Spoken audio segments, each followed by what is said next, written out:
Bentrovati, buongiorno telespettatori di Antenna 3 Nord-Est, nuova settimana, seconda settimana di fase 2, seconda settimana di prove generali per capire se si può ritornare o meno alla normalità nel medio-lungo periodo. Quella di oggi è una giornata importante, decisiva per alcuni aspetti, soprattutto dal punto di vista romano, perché entro la serata dovrebbe avere l'ok da parte del Consiglio dei Ministri il decreto rilancio, che di fatto è il decreto maggio, che doveva essere il decreto aprile. Un provvedimento, una manovra, una maxi manovra da 55 miliardi di euro. Sembra infatti raggiunto l'accordo di massima sulle misure principali anche per quanto concerne, e lo riferisce l'ANSA, i permessi ai migranti. Sapete che su questo aspetto particolare sollevato dalla ministra Bellanova c'era una certa tensione tra alleati, quindi ci sarebbe un'intesa anche su questo particolare aspetto della sanatoria dei lavoratori in nero che sono di fatto impiegati in diversi settori, ovviamente, dell'agricoltura italiana. Quindi si va verso l'approvazione di questo decreto attesissimo da parte delle imprese, da parte delle famiglie. Si va verso la proroga del bonus babysitter che sale a 1.200 euro, arriva poi il reddito di emergenza, contributi di 500 euro per bici e monopattini, l'eco bonus al 110% per l'efficienza energetica, la proroga di tutti gli ammortizzatori sociali con procedure semplificate, si spera soprattutto per la cassa integrazione in deroga, che si è rivelato forse l'ammortizzatore più difficile da gestire. Ma in questo decreto c'è un po' di tutto, anche il via libera all'assunzione di nuovi posti tra gli infermieri, 10.000 nuovi posti per questi profili professionali, aiuti pubblici per i salari, ma stop ai licenziamenti, quindi ancora una moratoria per quanto concerne le procedure di licenziamento, sconti in bolletta, credito d'imposta per gli affitti delle piccole imprese, insomma. Si tratta di un provvedimento molto composito, molto complesso. L'altro nodo è quello delle aperture, dei piccoli esercizi, delle attività commerciali, dei negozi di moda, dei servizi alla persona, parrucchieri ed estetisti. Oggi si apre, per esempio in Alto Adige, è stata una misura contestata, ma la provincia autonoma di Bolzano è andata avanti per la sua strada.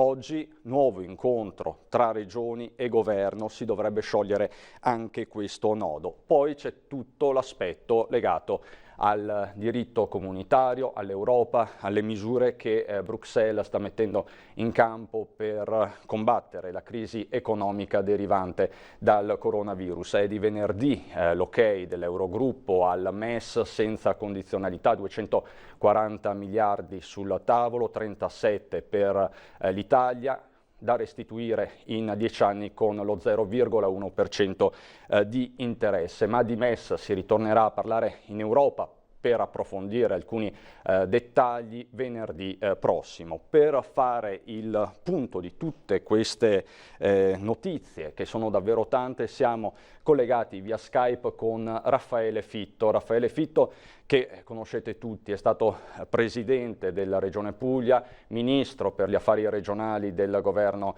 Berlusconi, oggi è copresidente di uno dei gruppi principali dell'Europarlamento, l'ECR, che di fatto è il gruppo dei conservatori e riformisti. Buongiorno Fitto, grazie per aver accettato l'invito. Buongiorno a voi, grazie a voi. Ecco Fitto, cominciamo dalla fine, cominciamo dal MES di cui tanto si parla in questi giorni. Questo fondo salva stati per spese sanitarie, la Commissione europea ha detto non ci sarà nessuna troica, nessuna condizionalità aggiuntiva. Queste rassicurazioni possono bastare? Qual è la sua posizione? Ma innanzitutto il MES fa un riferimento ai trattati, quindi qui non sta cambiando i trattati nessuno, non si tratta di avere una posizione contraria a prescindere, ma il tema è molto semplice. Nel momento nel quale noi mettiamo in campo una posizione diciamo di disponibilità rispetto al MES sanitario, stiamo evidentemente compiendo una scelta che è quella che poi mantiene tutte le condizionalità che sono previste per il MES nella sua attuazione concreta. Le condizionalità sono quelle che consentono all'Europa di decidere come e quando farci fare delle riforme, in che modo, che tipo di riforme e che tipo di scelte. Quindi, siccome noi abbiamo versato 14 miliardi di euro, non è che ci sta regalando niente nessuno, ci stanno restituendo con delle buone condizionalità potenzialmente sul tema della sanità queste risorse, ma per parlare molto chiaramente restano tutte le altre condizionalità sul resto. E se noi ci dovessimo trovare, e purtroppo la situazione è quella che è, in difficoltà economiche nei prossimi mesi, il rischio di intervento con delle condizionalità forti da parte della Commissione europea, delle istituzioni europee, è molto alto. Lo dico perché poi bastano poche cose per capire un po' il clima. Se il ministro delle finanze olandese sull'accordo del MES dichiara che, tolta la parte della sanità, per il resto restano tutte le condizionalità, ed esprime soddisfazione per l'accordo, qualche domanda dobbiamo porcela, visto che il suo primo ministro Rutte è tra i più schierati in una posizione di contrarietà. Sulla rete è girato molto in queste ore un video del primo ministro olandese che, incontrando un camionista olandese che gli intima di non dare soldi ai paesi del sud, all'Italia in particolare, lui risponde: state tranquilli, questo non avverrà. Ora, voglio dire, non voglio semplificare o banalizzare temi molto complessi, però più che concentrarci solo sulla questione MES, che ha questi problemi ai quali ho fatto riferimento, parliamo anche di altre questioni. Le altre questioni sono quelle collegate alla totale assenza dell'Europa. Fino ad oggi noi stiamo avendo una serie di dichiarazioni di grande disponibilità, ma di fatto non ci sono delle risposte su nulla. Perché se oggi noi volessimo tirare una linea, tracciare una linea e fare una considerazione sulle risorse che sono arrivate dal livello europeo per affrontare questa drammatica crisi sanitaria e quindi economica, ad oggi noi non possiamo dire non possiamo citare nemmeno un euro, perché le dichiarazioni sono state tante. I proclami e i programmi sono stati tantissimi, da quello della BEI a quello SURE per la cassa integrazione per i lavoratori in difficoltà, ad altre promesse, ma di fatto noi oggi siamo quasi a 3 mesi dallo scoppio di questa pandemia e non abbiamo ancora avuto un solo intervento da parte dell'Europa. Lo dico perché, e chiudo su una considerazione, perché siccome proprio l'altro ieri, il 9 maggio, si è celebrata la festa, così la chiamano, dell'Europa per i 70 anni della dichiarazione Schuman, io vorrei sommessamente dire che i presupposti di quegli ideali sui quali è stata costruita una Unione Europea che ha garantito pace, sviluppo e crescita fino a un po' di anni fa, rischiano di essere messi fortemente in discussione dagli atteggiamenti che stanno emergendo in questo periodo. Fitto, non la rassicura nemmeno il progetto, l'iniziativa di un recovery fund? Guardi, non mi rassicura nella misura in cui non ne conosciamo i contenuti, e qui inserisco, in coerenza con quanto le dicevo poc'anzi, il tema della tempistica. Penso che qualsiasi imprenditore o cittadino che oggi guarda al dibattito politico e alle scelte istituzionali non consideri il fattore tempo un dettaglio, ma il fattore tempo è fondamentale rispetto a ciò che noi dobbiamo cercare di portare avanti. Ebbene, noi oggi, dopo quasi 3 mesi, non abbiamo alcun provvedimento. Anche il Recovery Fund è stata una discussione fatta più volte all'interno dell'Eurogruppo nel mese di marzo, i primi di aprile. Poi è stata rinviata al Consiglio europeo, cioè ai capi di Stato che avrebbero dovuto trovare una soluzione, i quali dopo una lunga discussione l'hanno rinviata alla Commissione europea. La Commissione europea sta discutendo da una decina di giorni e ancora non sappiamo quando e come completerà questa discussione per poter esprimere un giudizio sul Recovery Fund, perché anche qui il dettaglio delle modalità di finanziamento non è marginale, ma è sostanziale rispetto a questo. E lo dico perché come appunto ricordavo, in 3 mesi manca la capacità di intervenire concretamente, anche, ahimè, rispetto alle questioni nazionali alle quali lei faceva cenno leggendo una serie di agenzie di questa mattina in riferimento all'azione che il governo italiano starebbe proponendo rispetto a questo nuovo decreto. La convince questo decreto rilancio, Fitto? Ma mi convincerà o meno leggendolo, perché adesso siamo ai proclami ancora, agli annunci. Mi limito anche qui a inserire il fattore tempo. Questo decreto, se non erro, era il famoso decreto aprile. Noi parliamo dal 1° di aprile di questo decreto e oggi siamo all'11 di maggio e probabilmente vedrà la luce. Anche qui 40 giorni di assenza rispetto alle urgenze che vive il nostro Paese, nella più grande e grave recessione e crisi economica che noi viviamo, non mi sembra un dettaglio. Anche questo è un problema. E perché? Perché dentro la maggioranza noi fino ad oggi abbiamo avuto, fino a un po' di giorni fa, un atteggiamento molto costruttivo. Adesso però rischiamo di essere, fra virgolette, conniventi se non dicessimo le cose come stanno, perché dentro la maggioranza hanno discusso di tante cose, compresa la questione dei migranti a cui lei faceva riferimento. Ma è il momento per fare questo tipo di discussioni? A me sembra sinceramente assurdo che un governo discuta all'interno rinviando questo provvedimento. E mentre lei citava le misure che il governo dice che farà nel prossimo decreto, e lo vedremo, io mi limito a sottolineare come i 600 euro per le partite IVA nella maggior parte dei casi ancora non sono arrivati a destinazione. Basta leggere le proteste dei presidenti degli ordini professionali, per fare un esempio. Certo. Ma anche la cassa integrazione ancora non è arrivata a milioni di cittadini. Quindi noi abbiamo ancora un seguito disastroso delle misure attuate e presentate con grande enfasi, ma poi non ancora attuate dopo 2 mesi e mezzo, e parliamo di quello che verrà. Io sarei più soddisfatto se avessimo la certezza di quello che è stato detto e poi magari anche di quello che verrà. Non vorrei che parlando di quello che verrà continuiamo a dimenticarci di quello che fino ad oggi è stato promesso ma poi di fatto non è arrivato. Fitto, la interrompo solo un attimo, le chiedo di rimanere collegato perché poi vorrei entrare anche nelle questioni più amministrative, approfittare della sua potente esperienza in materia regionale di rapporto con le regioni. Le chiedo qualche minuto perché mi collego con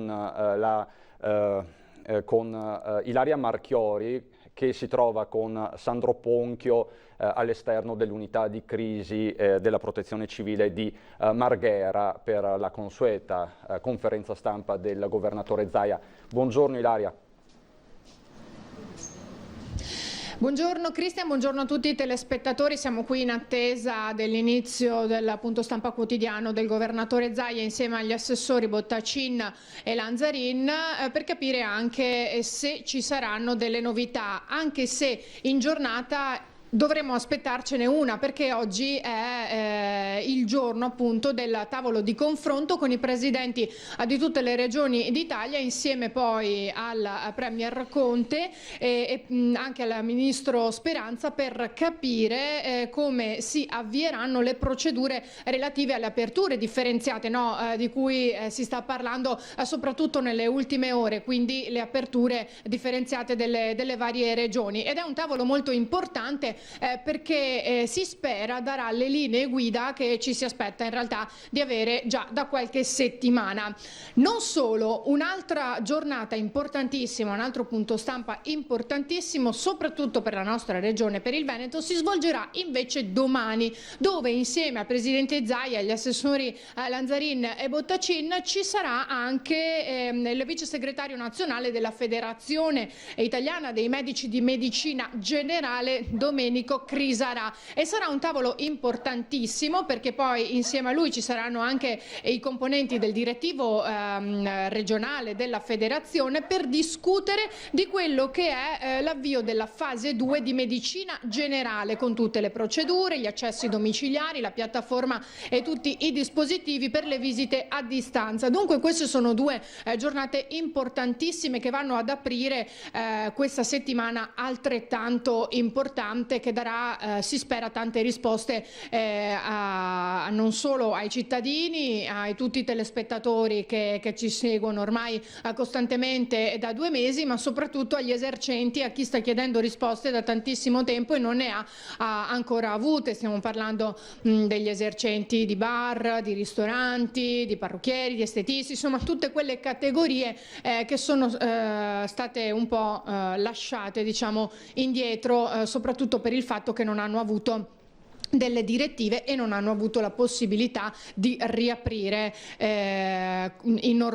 con la normalità di altre attività, sempre ovviamente rispettando tutti i dettami della sicurezza, quindi la distanza, le code e quant'altro. È un altro settore che sta aspettando risposte che ancora non si sa quando arriveranno, è il settore turistico, soprattutto il settore balneare, perché la voglia di andare in vacanza e di riprendersi, tra virgolette, le spiagge e di potersi godere anche un po' di sole è tantissima, però mancano ancora delle linee guida, non c'è ancora un protocollo, insomma non si sa ancora che cosa fare, si sta un po' navigando a vista, ed è proprio per questo che le principali associazioni di categoria hanno già presentato la questione al governo, gliel'hanno sottoposta insomma già da parecchi giorni, ma per il momento senza ottenere una risposta ufficiale. Così Federalberghi, che oltre ad avanzare una propria ipotesi di protocollo sanitario, ha già chiesto invece una norma per evitare richieste di risarcimento in casi di contagi in albergo, magari da estendere a tutto il mondo del turismo.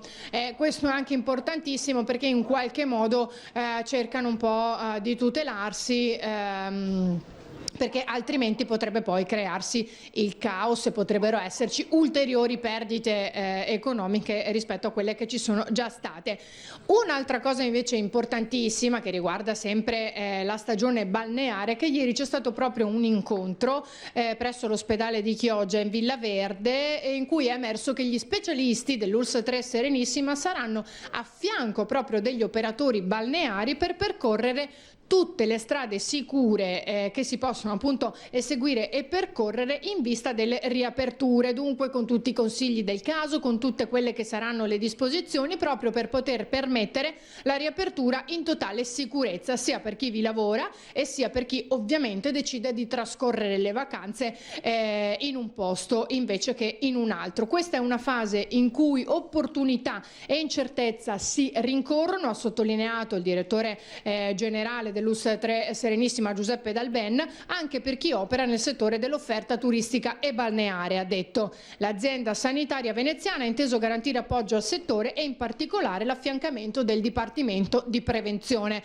Questo è importantissimo perché così si potrà aiutare insomma chi non è competente in materia sanitaria ma invece lo è nella propria materia, quindi quella del settore turistico, in questo caso balneare, a non fare errori e a poter aprire in totale sicurezza senza che si creino poi incidenti di percorso e tutti possano fare le proprie vacanze in tranquillità, sempre secondo ovviamente tutte le norme che saranno da rispettare. In primis, lo sappiamo, una di queste è la distanza tra un ombrellone e l'altro, insomma la distanza da mantenere. Questi direi che in sintesi sono tutti i punti importanti della giornata e soprattutto dei prossimi giorni. Questa è un'altra di quelle settimane che si potrebbero definire cruciali proprio perché siamo addirittura d'arrivo alla data importantissima che tutti stanno aspettando, che è quella del 18 maggio, e sicuramente arriveranno tante novità e tante, si spera, buone notizie per tutti. Certo Ilaria, io ti ringrazio, sei stata chiarissima come sempre, e giro alcuni tuoi spunti ringraziandoti, augurandoti buon lavoro a Raffaele Fitto, che da ex governatore, grazie Ilaria, a te, a Sandro Ponchio, a Raffaele Fitto, che da ex governatore della Puglia ben conosce anche i patemi del mondo turistico, in questo caso balneare. Le chiedo, Fitto, fanno bene i governatori di regione, quindi anche Emiliano nel suo caso, a chiedere aperture anticipate o comunque di accelerare sulle aperture al governo? La prima è quella di una richiesta da parte dei governatori di anticipare le aperture, sapendo che sono temi di competenza rispetto al DPCM nazionale del governo. Quindi le regioni hanno due soluzioni: un pressing forte perché si arrivi ad una determinata soluzione nazionale che riguardi tutte le regioni, sarebbe auspicabile, oppure alcune regioni hanno deciso, come la provincia di Bolzano, come la regione Calabria, di forzare tutto questo facendo delle ordinanze o delle leggi. Non ho ben compreso se il Bolzano ha fatto un'ordinanza o una legge che dicessero alcune questioni anche in contrasto con le competenze o con le previsioni del DPCM nazionale. Questo è lo scenario. Ora, non tutte le situazioni sono uguali. Perché? Perché chiedere la riapertura garantendo la sicurezza è quanto di più utile e necessario oggi ci sia, di cui ci sia bisogno, perché non possiamo immaginare che noi in una situazione come questa lasciamo tutto in attesa di...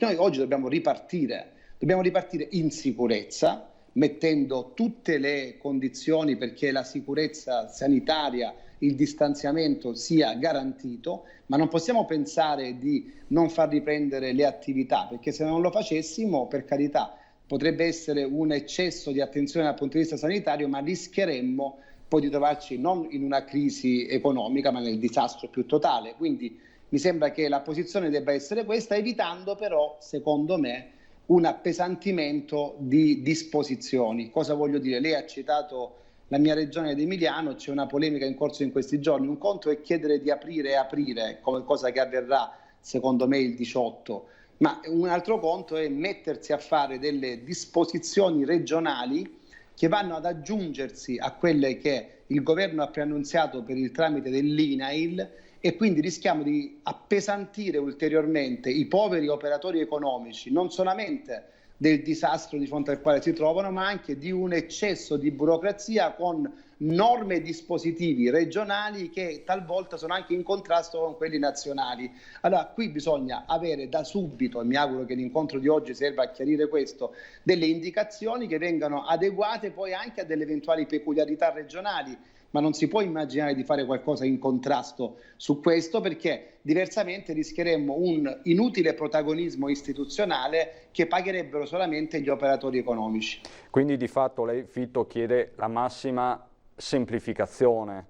Ma è assolutamente sì, ma semplificata. Aperture sì, e non si discute, perché non si può più immaginare questo, ma con la massima semplificazione, rigidità nella indicazione del distanziamento e dell'attuazione dei dispositivi di sicurezza e di tutto ciò di cui è necessario, ma evitiamo sovrapposizioni. Nella mia regione circolano bozze di decine, in qualche caso centinaia di pagine di disposizioni, ma voglio dire, se noi a questo disastro gli gettiamo addosso agli operatori anche un eccesso ulteriore di burocrazia, come se non fosse già un disastro quella precedente, veramente andiamo in controsenso in autostrada. Non so come certo. semplificare meglio la posizione. Senta Fitto, in queste settimane adesso i toni si sono addolciti e sono molto più collaborativi, però nelle settimane cruciali, più drammatiche dell'emergenza, ci sono state forti polemiche tra regioni del sud e regioni del nord. Come le ha vissute? Ma diciamo che i presidenti di regione, i governatori in qualche caso hanno immaginato che questa vicenda potesse diventare un'occasione di visibilità, e lo dico con l'occasione di parlare ad una televisione del Veneto dall'angolo visuale della Puglia. Perché? Perché vede, in questi giorni c'è una polemica, no? La polemica sull'uso dei tamponi. La vostra regione, il governatore Zaia, ha avuto la capacità, la forza anche di imporsi in una polemica col governo centrale su una questione molto seria, la vicenda del numero dei tamponi. Io sono diciamo, da parlamentare e oppositore comunque della giunta regionale pugliese, è almeno da un mese e mezzo che sollecito la Regione Puglia a mettere in campo una strategia analoga sul numero dei tamponi, perché non è un caso che laddove i tamponi sono tanti coincide anche una percentuale elevatissima di guarigioni, a differenza di laddove i tamponi sono bassi. E perché ho fatto questa polemica? Perché nella mia regione c'è il più basso numero di tamponi effettuati. Ora, torniamo alla sua sollecitazione. La polemica nord-sud era collegata probabilmente al fatto che molti meridionali venissero e volessero ritornare a casa con il rischio di creare le condizioni di eventualmente diffondere l'epidemia. A me sembra una polemica diciamo assurda, nel senso che le regioni del nord hanno avuto, Lombardia in testa, il dramma di ritrovarsi in questa situazione. Io ho la lucidità e la obiettività di dire che se questo fosse accaduto al contrario, oggi noi saremmo in una tragedia molto superiore a quella che abbiamo vissuto, e dire che oggi immaginiamo una contrapposizione tra le regioni mi sembra una follia. Io mi auguro, penso e spero che diverse regioni del sud, a partire dalla mia, possano valutare bene quello che è accaduto in altre regioni, a partire dal Veneto, e immaginare di strutturare un sistema sanitario che possa da una parte avere gli interventi d'eccellenza che abbiamo toccato con mano e dall'altra un potenziamento fondamentale, tema sul quale il Veneto è sicuramente apripista, che è quello del territorio, cioè della medicina territoriale.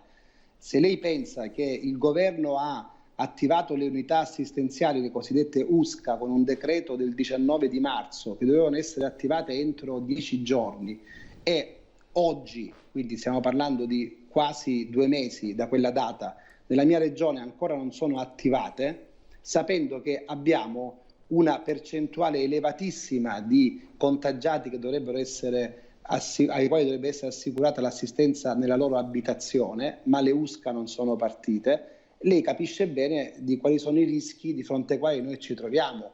Quindi penso che oggi, più che polemiche tra nord e sud, bisognerebbe cercare di mettere insieme uno scambio di buone pratiche per cercare di utilizzare al meglio quelli che sono dei metodi che hanno funzionato e dei sistemi sanitari che io non ho alcuna difficoltà a dire che sicuramente dovrebbero rappresentare delle punte di eccellenza non solo per il territorio che ne beneficia, ma magari anche per aprire un confronto e cercare di portarli in giro sulle altre regioni che ne hanno fortemente bisogno. Quindi a questo punto, Fitto, non le chiedo nemmeno un giudizio sull'operato della giunta veneta, mi sembra che lei... Guardi, anche diciamo, chi la pensa diversamente, chi è schierato in posizione contraria all'attuale governo regionale del Veneto, anche a livello nazionale, anche alcuni organi di informazione, non possano che riconoscere l'efficacia dell'azione del Veneto, che, come dicevo, si struttura su un modello organizzativo costruito negli anni molto positivo, ma devo dire anche sul coraggio di alcune scelte, perché non dimentichiamo che il tema dei tamponi, per esempio, è stata una strategia diversa, che in alcuni casi è stata anche osteggiata, ma che è stata portata avanti con decisione e che ha prodotto dei risultati che oggi sono, diciamo, la potenziale strategia dell'intero paese. Questo è un dato di fatto oggettivo. Io non sono abituato ad eccedere nei complimenti strumentali o di parte, ma qui si tratta di prendere atto, e dico per fortuna, di una strategia molto positiva. Fitto, un ultimo flash, poi ci salutiamo. Lei è uno dei nomi che il centrodestra sta spendendo in vista delle prossime elezioni regionali anche in Puglia. Il coronavirus ha congelato le elezioni, la campagna elettorale e via discorrendo. Si candida a presidente della regione? Allora, le faccio una considerazione più politica su questo punto e poi una sulle elezioni. Io ho, su una insistenza molto forte, dato una mia disponibilità, prima che succedesse tutto questo, a scendere in campo. La disponibilità resta, ma non come un obbligo, non è una cosa che io inseguo. Io svolgo il ruolo oggi molto autorevole, del quale sono onorato, di capogruppo di uno dei gruppi più importanti in Parlamento europeo, ed è un impegno che mi soddisfa molto e che mi sta portando anche a fare un'esperienza di grande qualità dal punto di vista personale e politico ed istituzionale. Fatta questa premessa, le dico che la discussione sulle elezioni non mi appassiona più di tanto, nel senso che l'unica condizione che secondo me dovrebbe esserci è quella di smetterla in questa discussione luglio, settembre, ottobre, perché questa sicuramente non fa bene a nessuno. Le elezioni devono esserci, allora si stabilisca subito la data, luglio, settembre, quella che sia. L'importante è stabilirla subito, perché non si può non avere una data che debba avere delle valutazioni di carattere tecnico-scientifico sulla possibilità di svolgere le elezioni, chiaramente, perché questo è l'elemento fondamentale di poterle svolgere in sicurezza, e soprattutto che veda anche nel momento in cui dovessero non esserci più queste condizioni, se è una data che si trova in un periodo in cui magari dovesse malauguratamente, speriamo di no, esserci un riacutizzarsi della epidemia, eventualmente si fanno delle scelte, delle valutazioni diverse. Quello che non si può fare dal mio punto di vista è dire luglio e aspettare i prossimi 15-20 giorni per deciderlo, perché questo rischierebbe di non essere corretto rispetto al funzionamento della campagna elettorale e quindi anche delle elezioni. Ma se dovesse essere luglio lo si decida domani, dopodomani, dando 40 giorni di tempo, 50 giorni per compilare le liste, svolgere la campagna elettorale e fare tutto questo. Questa è la mia valutazione. Anche la democrazia quindi ha i suoi tempi. Io Fitto la ringrazio per questo suo intervento, le auguro buon lavoro, a presto, arrivederci. Grazie a voi e buona giornata. Grazie, arrivederci. Adesso per noi c'è una breve pausa pubblicitaria, a dopo.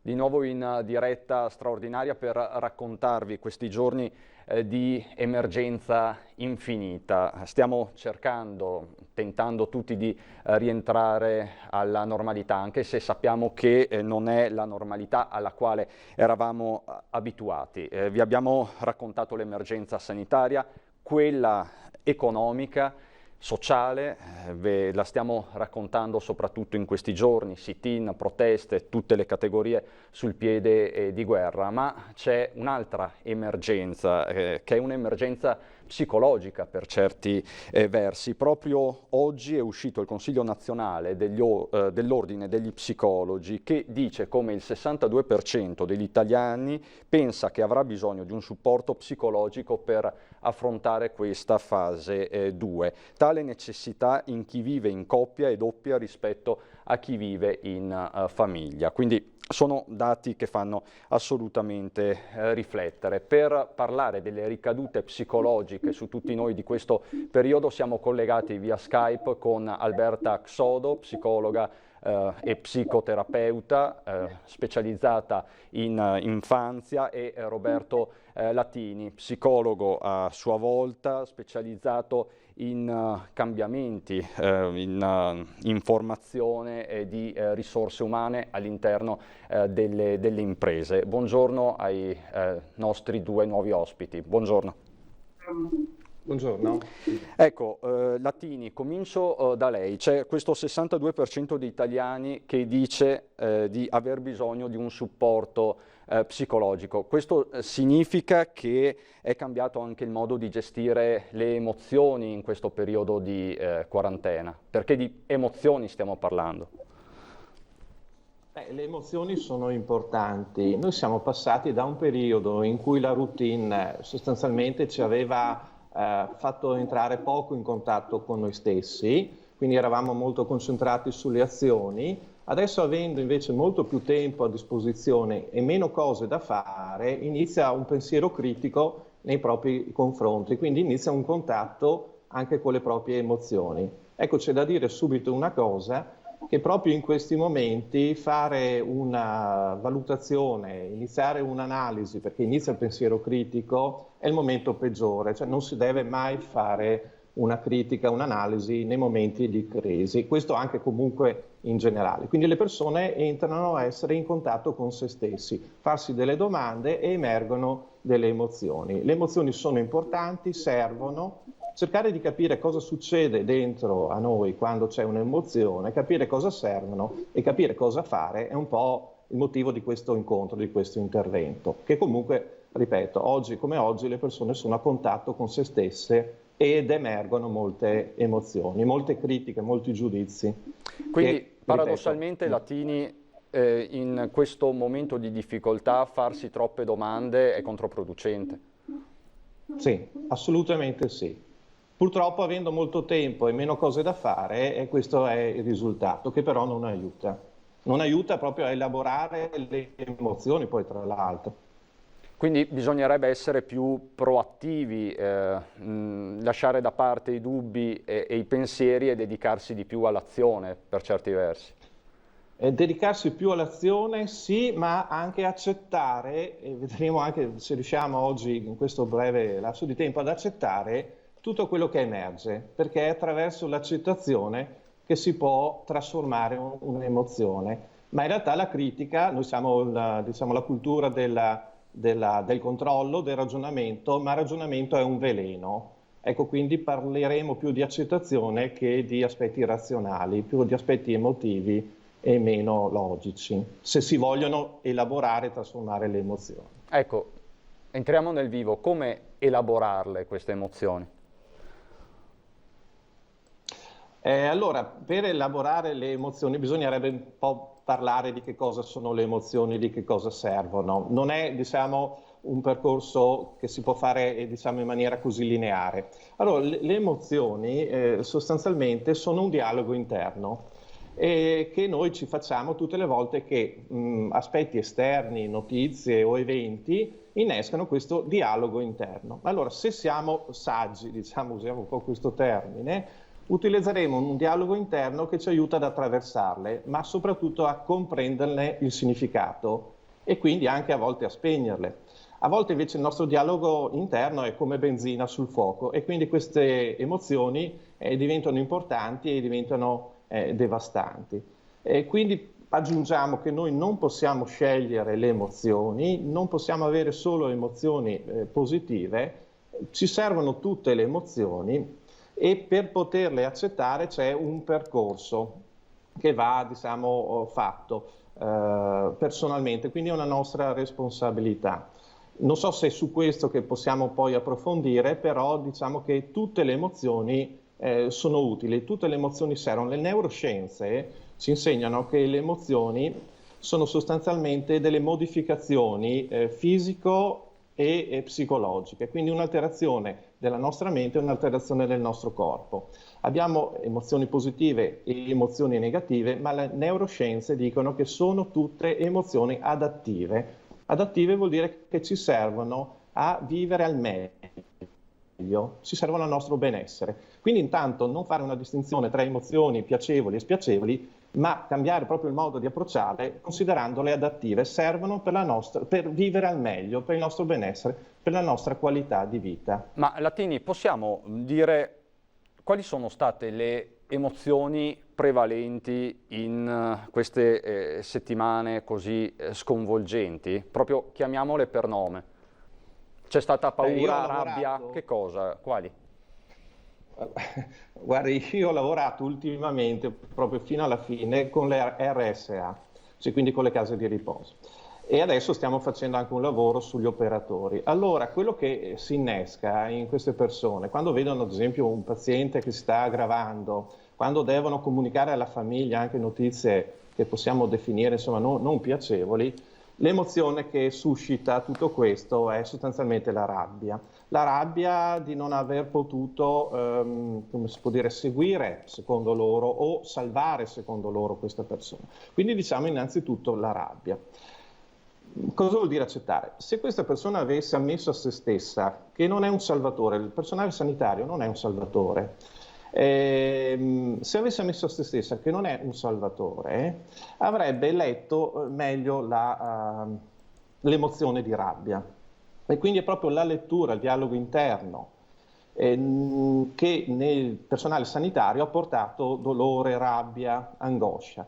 Ma è questa lettura, questo dialogo interno. E ripeto, il personale sanitario non è un salvatore, non puoi salvare tutto. insomma, perché tutto ciò che è assoluto poi diventa patologico. Tu devi sostanzialmente fare qualche cosa di diverso. Cioè, mi spiego, le aspettative sono quelle che le persone poi ti ringrazino. Tante volte le persone fanno certi lavori con l'aspettativa di essere riconosciuti, ringraziati e di salvare. Ecco, non è questo il dialogo interno. Tu sostanzialmente non ti stai dedicando a te stesso ed è questo la rabbia che ti sta dicendo. Cioè tu ti sei dedicato all'altro, non sei riuscito a ottenere un risultato. La gente quando riceve notizie negative non ha il tempo di ringraziarti e quella rabbia ti sta invece dicendo guarda che tu non stai dedicando qualche cosa a te stesso. Allora la lettura della rabbia, l'accettazione della rabbia potrebbe essere già un primo passaggio. Non so se sono stato chiaro. Sì, diciamo che si sconta anche la retorica di queste settimane e le aspettative che sono rivolte su determinate categorie professionali, sostanzialmente anche questo.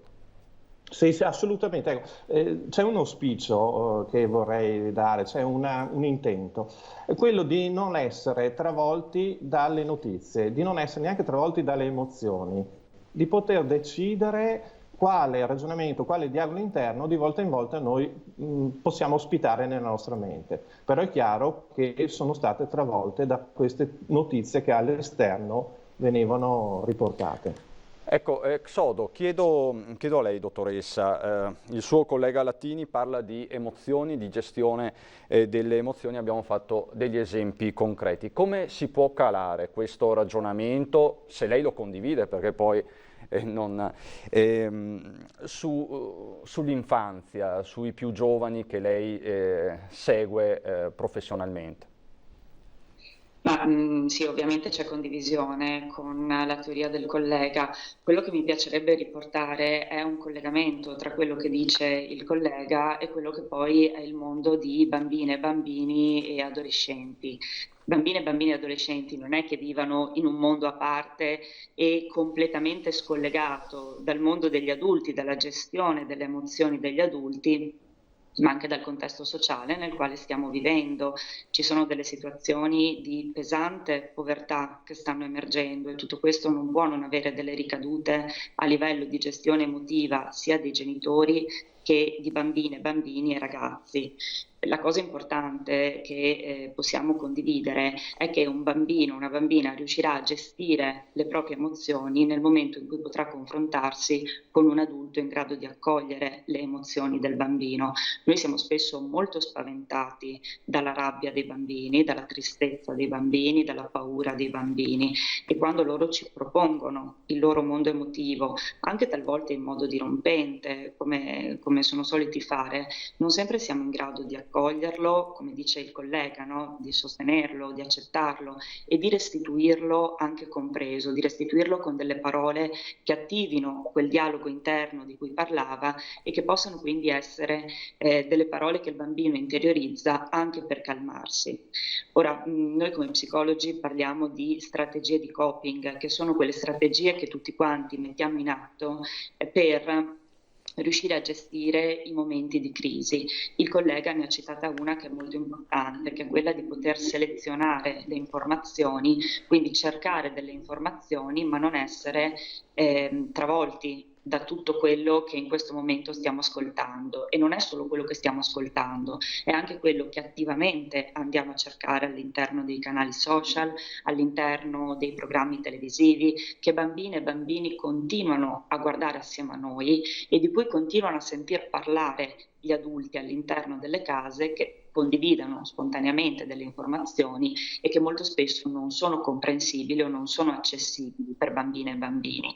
Se noi ascoltiamo anche bambini delle elementari, ci rendiamo conto che utilizzano delle parole che sono altamente specializzate, come già nelle primissime fasi della quarantena parlavano di tampone, di terapia intensiva, senza avere la più pallida idea di cosa significassero queste parole, perché erano tutte quelle che venivano ascoltate, certo, che suscitavano più angoscia che curiosità in molti casi e di cui però non riuscivano a comprendere il significato né riuscivano a collocarli all'interno della loro quotidianità. Quindi la gestione emotiva di un ragazzino passa necessariamente attraverso una comprensione da parte dei genitori della propria emotività, un accoglimento di quelle che sono le proprie emozioni, una comprensione, ma anche una disponibilità a interloquire in senso emotivo con i bambini.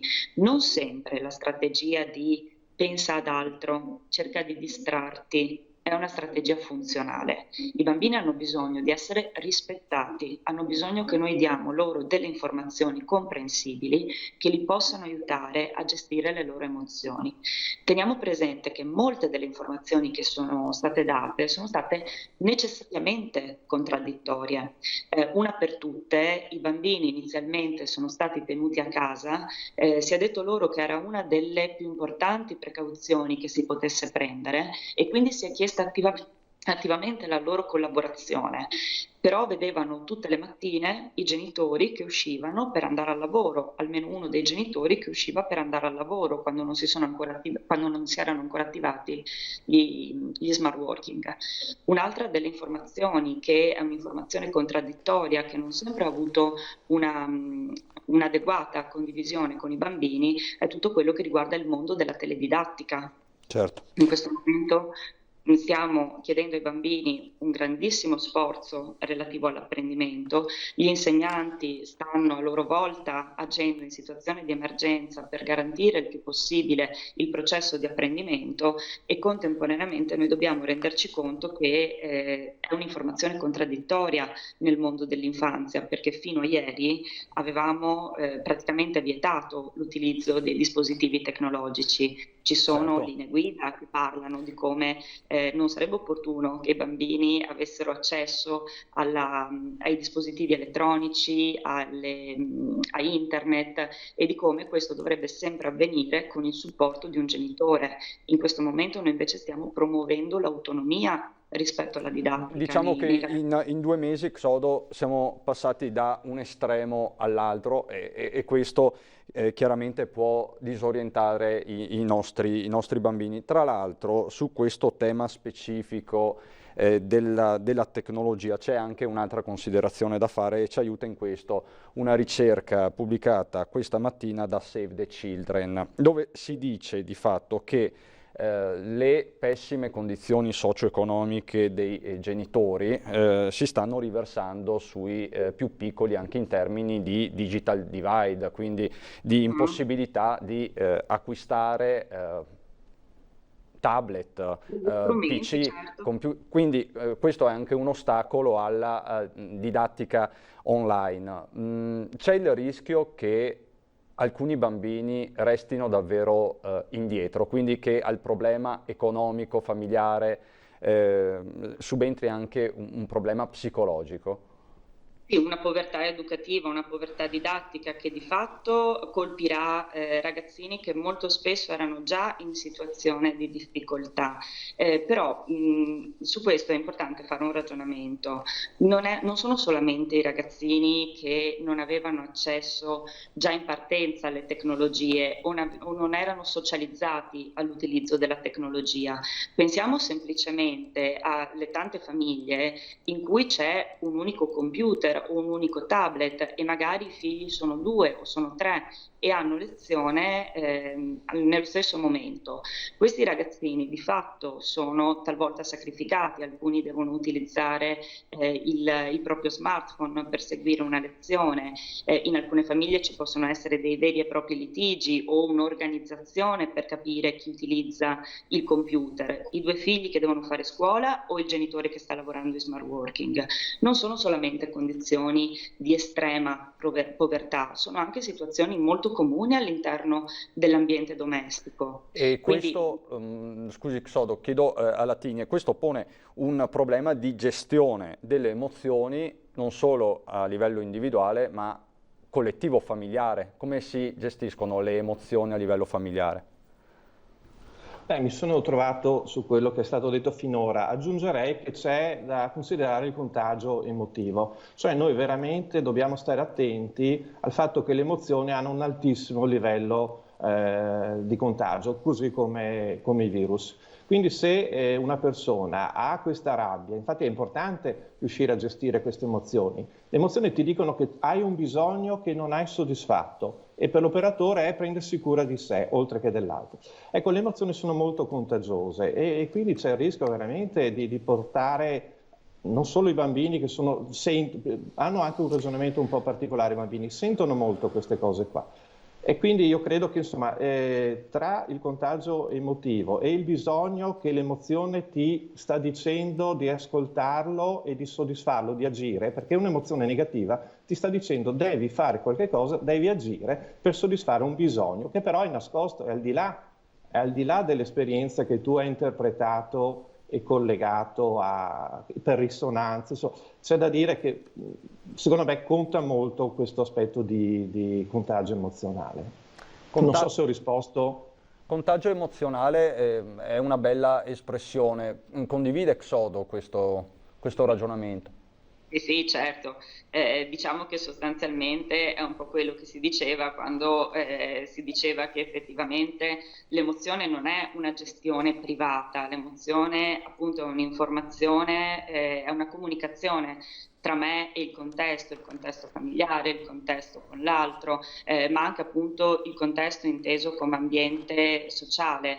Per cui noi non possiamo mai pensare, e questa è la parte bella del ragionamento, non possiamo pensare a una gestione privata, completamente privata delle nostre emozioni.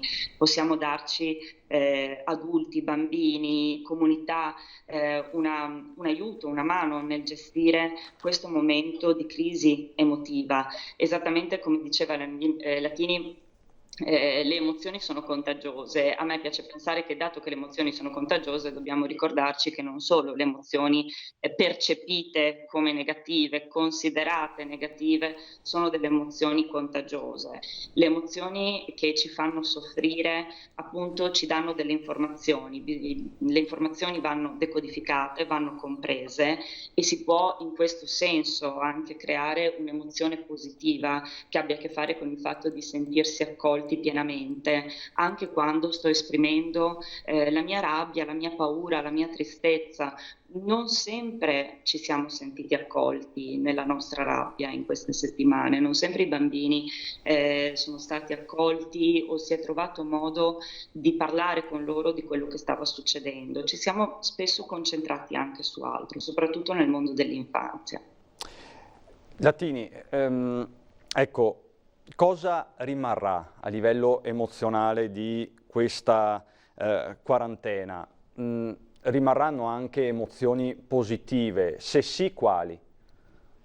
Ma allora c'è l'oblio che è un farmaco, l'oblio che non credo che saremo migliori. L'oblio ci farà dimenticare anche molto velocemente. Quello che forse vale la pena che insomma, questa esperienza ci possa insegnare è di restare più a contatto con noi stessi, con le nostre emozioni, piuttosto che con un aspetto più così legato all'aspetto razionale. Che emozioni resteranno? Io spero che resti questa capacità di poter prendere contatto con se stessi, ascoltarsi di più, perché ragionare in realtà non è la strada che ci consente di superare le difficoltà. Insomma. Quindi spero che rimanga proprio questa possibilità di ascoltarsi in profondità. Insomma. Abbiamo, Latini, riscoperto un po' il silenzio? Sì, questo volevo, esatto. Abbiamo scoperto il silenzio, perché il silenzio ci fa paura, ci fa mettere a confronto. È difficile capire i bisogni, però in maniera molto sintetica. Noi abbiamo 4 bisogni. Abbiamo il bisogno del potere, del controllo, abbiamo il bisogno del consenso, abbiamo il bisogno dell'ordine, abbiamo il bisogno di non essere conflittuali. Questi possono essere i 4 bisogni che, se soddisfatti, attenuano un po' le emozioni. Capire qual è il bisogno è una ricerca che con il silenzio si può ottenere. Xodo, un ultimo flash in attesa che arrivi Zaia, che dovrebbe appunto appalesarsi a momenti, lo vedete alle mie spalle. Silenzio che fa paura di solito ai bambini. Sì, diciamo che i bambini sono molto bravi nel coprire il disagio degli adulti che hanno paura del silenzio. I bambini appunto entrano molto in risonanza con le nostre emozioni e cercano di riempire i silenzi degli adulti. A me onestamente fa molta paura l'idea che ci possa essere silenzio in questo momento fra adulti e bambini.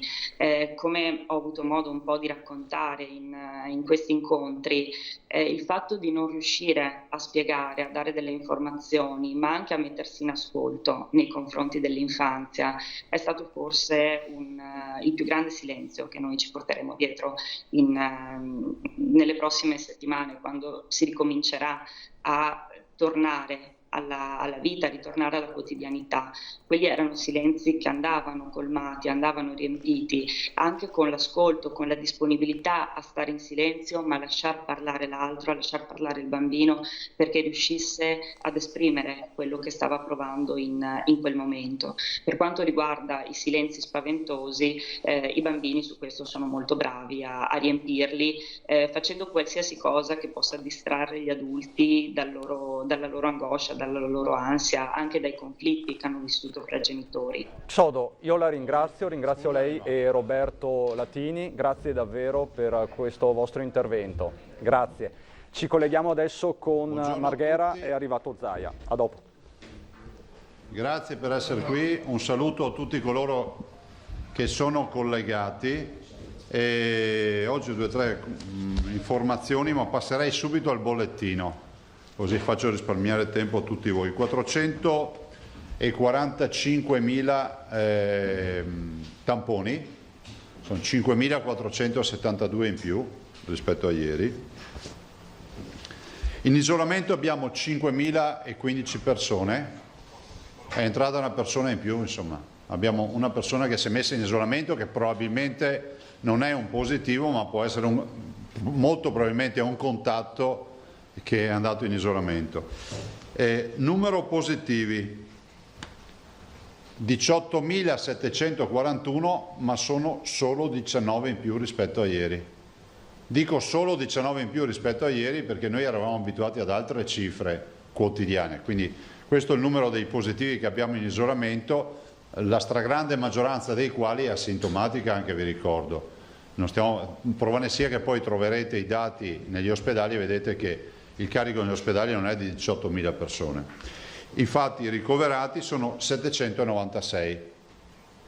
Dei 796, voi sapete che da 2 giorni c'è un nuovo modo di scrivere i bollettini, lo dico a tutti i complottisti, a quelli che sanno tutto di virus, che sanno tutto di medicina, di cocktail, di farmaci. Dobbiamo fare una laurea ad honorem a un sacco di gente qua in giro. Allora, su 796, 400 sono positivi, e ovviamente 321, scusate, quindi la differenza che sono 396 sono negativi, 796, 400 positivi e 396 negativi.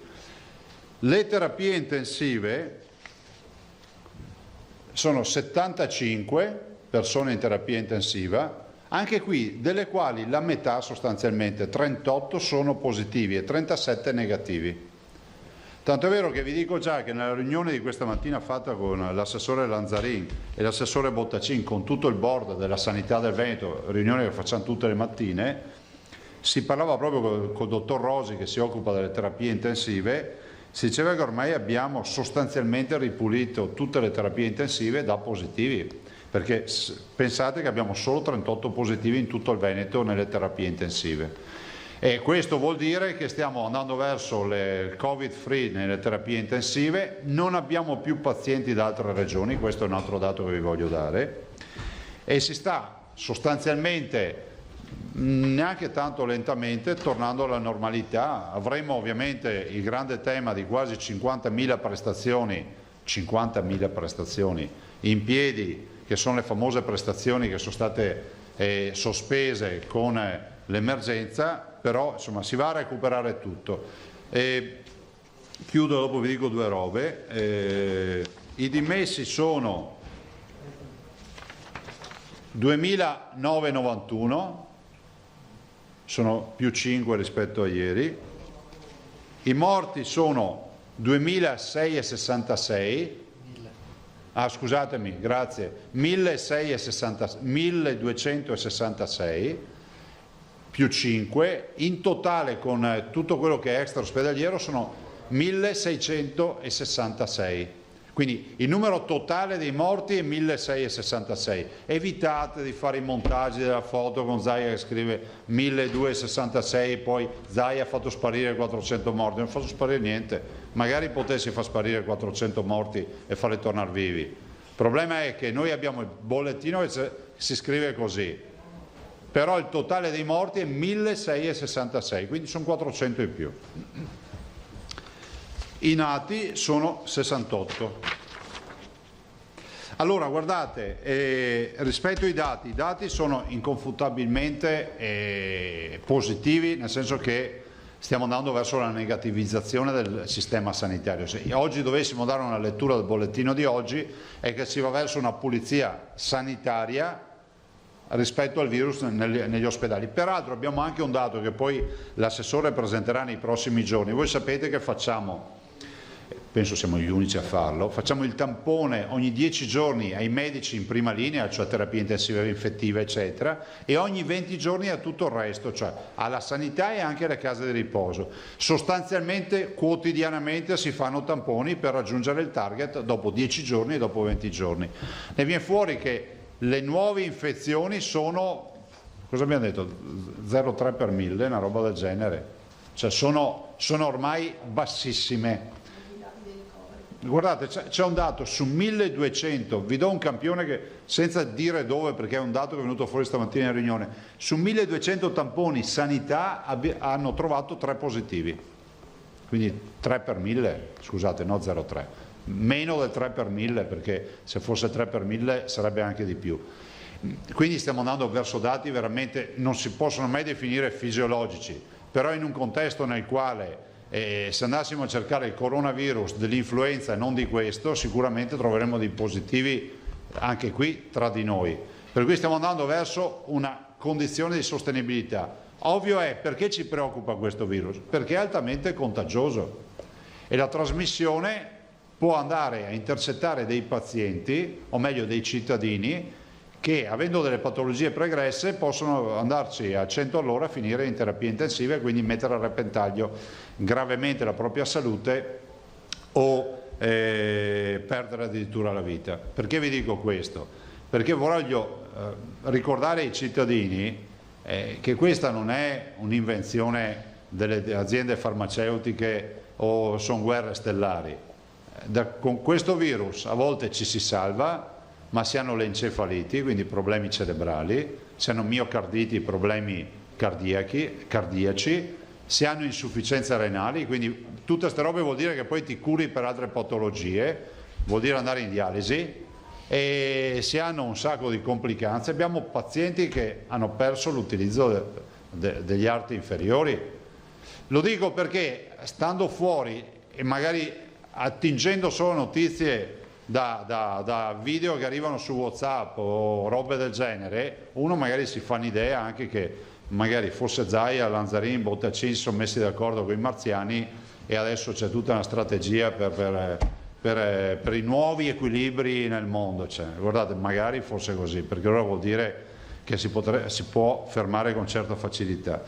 Detto questo, vi dico anche che noi stiamo già preparando il piano d'azione, o meglio ce l'abbiamo già in piedi, per la possibile, ma non certa, reinfezione autunnale e possiamo dire che abbiamo un piano con lo schieramento dell'artiglieria pesante.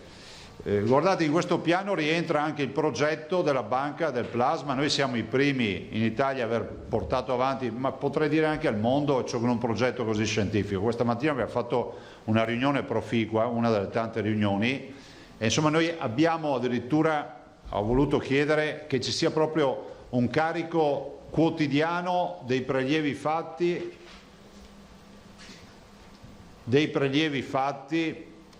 del sangue immagazzinato e della raccolta rispetto ai potenziali donatori, ma anche un piano di lavoro rispetto poi alla lavorazione di questo sangue, per avere poi non solo come governatore ma anche come soggetto attuatore della fase emergenziale, cioè io rappresento anche questa figura giuridica, anche qui, anche se qualcuno non solo non capito, ma se anche basterebbe informarsi un po', perché se qualcuno vuol disquisire di ste robe, magari se ti informi capisci perché il Presidente della Regione fa i punti stampa alla protezione civile, cioè non è che ci vuole una laurea ad Harvard per capire certe robe, perché sono soggetto attuatore in fase emergenziale.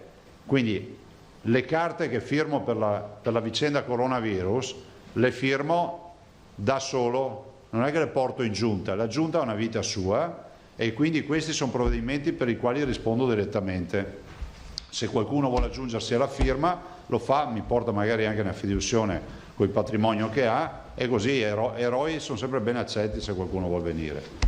E non lo dico per fare provocazioni, ma lo dico perché siamo in una fase assolutamente complicata. Allora dicevo, noi portiamo avanti questa partita, la partita del sangue è importante perché noi dobbiamo sempre avere un piano, perché se a ottobre fosse definito che la cura, una delle cure di riferimento fosse quella del plasma, il soggetto attuatore non può dire ma io non ce l'ho, perché qualcuno potrebbe venirmi a dire scusa, ma non stiamo praticando cure perché tu non ti sei preoccupato di attivare un magazzino, invece noi l'abbiamo attivato.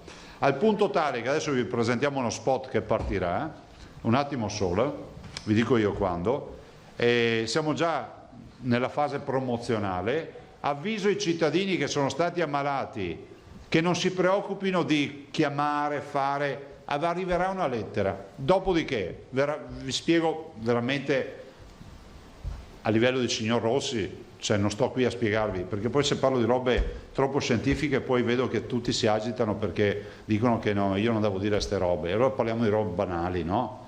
E ci sarà qualcuno che vi contatterà, verrà fatto un prelievo del sangue preventivo, verrà valutato il titolo anticorpale, se il titolo anticorpale è alto, per dire un asintomatico che non ha avuto sintomi, tosse, roba, eccetera, fondamentalmente quasi sempre un titolo anticorpale basso, per cui non può essere veicolato per la raccolta del plasma e in banca del plasma.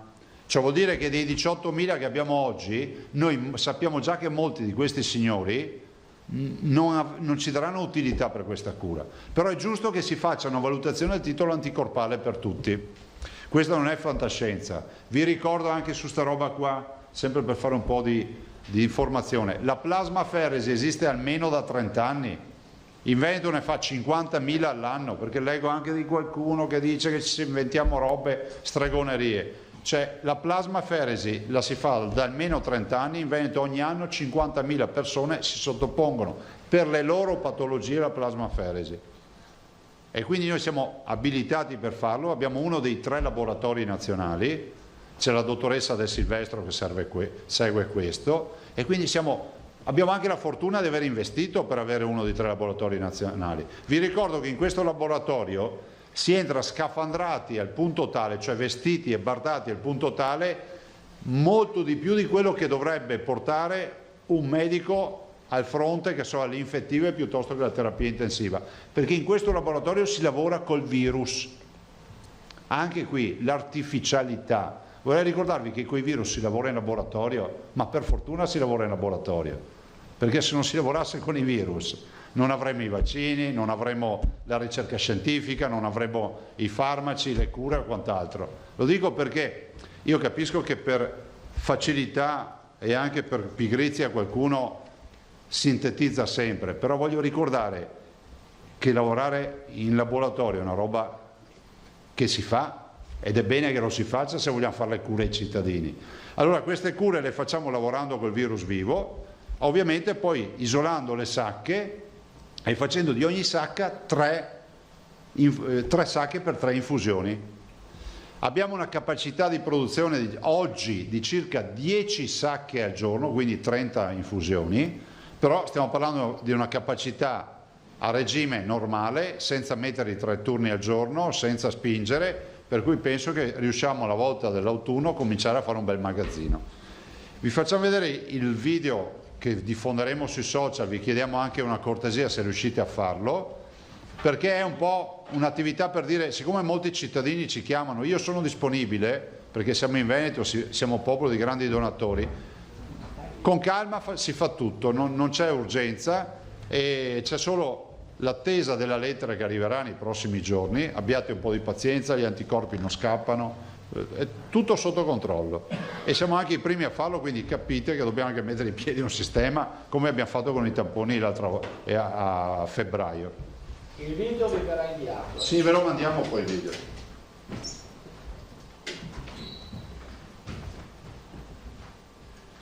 La banca del plasma della regione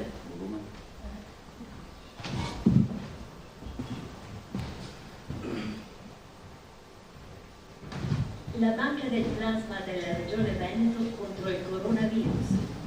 La sanità della regione del Veneto ha sperimentato e confermato che i pazienti che hanno avuto la malattia sviluppano anche...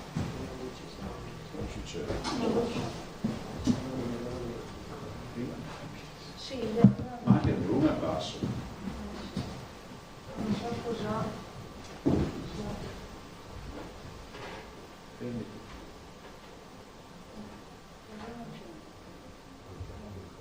La banca del plasma della regione Veneto contro il coronavirus. La sanità della regione del Veneto ha sperimentato e confermato che i pazienti che hanno avuto la malattia sviluppano anticorpi che sono in grado di inibire l'infezione causata dal coronavirus.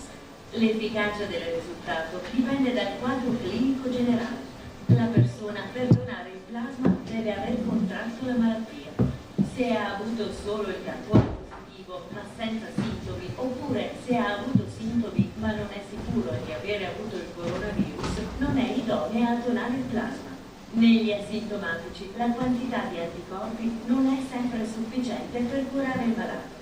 Le ULSS invieranno una lettera a chi ha contratto la malattia, invitandoli a recarsi al centro trasfusionale della propria città e aiutare concretamente la guarigione di altri pazienti. Bene, grazie. Quindi questo video ve lo giriamo, lo diffondiamo in tutti i social, tutti i portali delle ULSS, e se avete anche la cortesia di farlo vedere, cioè dura 45 secondi, mi sembra, se non ricordo male. L'abbiamo fatto anche molto corto. Ogni parola è pesata perché ho l'obbligo di ricordarvi che il protocollo, noi ovviamente facciamo parte dello studio multicentrico, quindi Padova e Verona possono assolutamente portare avanti le sperimentazioni, però voglio ricordarvi che poi la terapia come tale e quale dovrà avere una sua validazione, come si può dire, o meglio autorizzazione scientifica da parte dell'Istituto Superiore della Sanità, dal Ministero della Salute, però in attesa noi non possiamo farci trovare impreparati poi quando servirà. Tutto qua. Alle 18 oggi avremo la videoconferenza con il governo e quindi vi confermo che alla luce della richiesta che abbiamo fatto ieri come governatori si parlerà oggi alle 18. L'oggetto dell'incontro sarà apertura il 18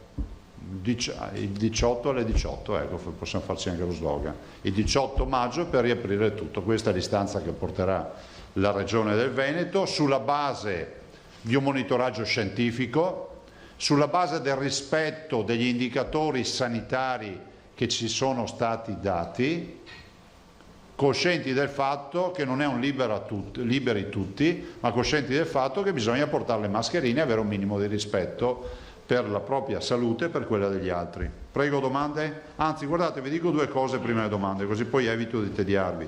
Mi lasciate salutare una gentile signora, Giulia Fontanive, che è nata a Canale d'Agordo, mi ha scritto, è nata l'8 maggio, quindi facciamo anche il compleanno e gli auguri, del 1918, ha 102 anni, mi ha scritto che sta benissimo, che ha visto pandemie nella sua vita. Vi ricordo che la spagnola è del 18-19, tanto per citarne una, la famosa spagnola, quindi l'altro grande pandemia che abbiamo avuto.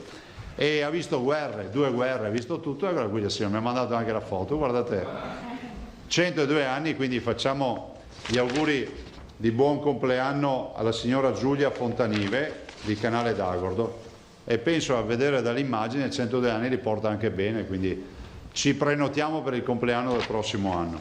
E poi un'altra cosa, guardate, che ci tengo veramente, e voglio ringraziare, voi sapete che vogliamo fare questa mostra dei disegni dei bimbi, tra l'altro i pulcini hanno avuto successo e quindi arriveranno un sacco di disegni. Ci ha scritto Baskin Mestre, a ragazzi normodotati e disabili, e ci hanno mandato praticamente una raccolta di disegni che metteremo nella mostra, e quindi grazie a tutti i ragazzi che ci hanno mandato tutti questi disegni e che faranno parte ovviamente della mostra. Una mostra che stiamo pensando di implementarla anche con tutta una serie di un servizio fotografico dei volti degli eroi del coronavirus, quindi i nostri medici, infermieri, OS, insomma immagini dal fronte, ecco, potrebbe essere questa, no? I bimbi e gli operatori, 2 categorie, bimbi, ragazzi, 2 categorie insomma che abbiamo ricordato e ringraziato spesso. Prego. Allora, facciamo sempre da sinistra verso destra, giornali da destra verso sinistra. Filippo, e poi si prenota, se ho capito bene, Milda. Sì, buongiorno Presidente, buongiorno. Dunque, per quanto riguarda l'incontro, la videoconferenza con il Governo, ci può dare qualche dettaglio, insomma, riguardante anzitutto chi saranno i partecipanti, qual è l'agenda della discussione e soprattutto quali sono, insomma, le premesse, le aspettative, nel senso che in genere questo tipo di incontri viene preceduto da consultazioni, da negoziati, da contatti. Avete la ragionevole convinzione che ci sarà un via libera da parte del Governo? Ma guarda, intanto questa non è una riunione per far prove muscolari, perché se avessimo voluto ieri facevamo un'ordinanza, diciamola fino in fondo.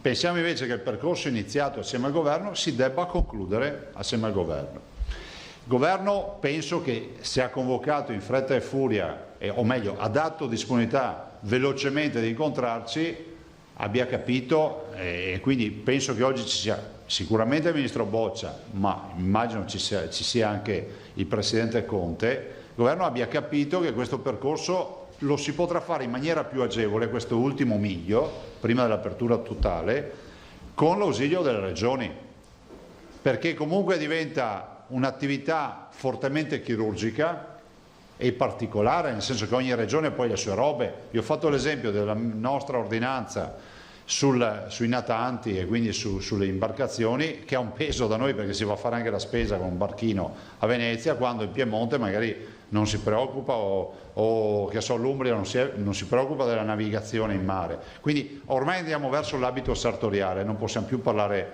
di un'apertura rispettosa dei parametri. E poi posso dire, se volessimo vederla fino in fondo, è anche una condivisione della responsabilità.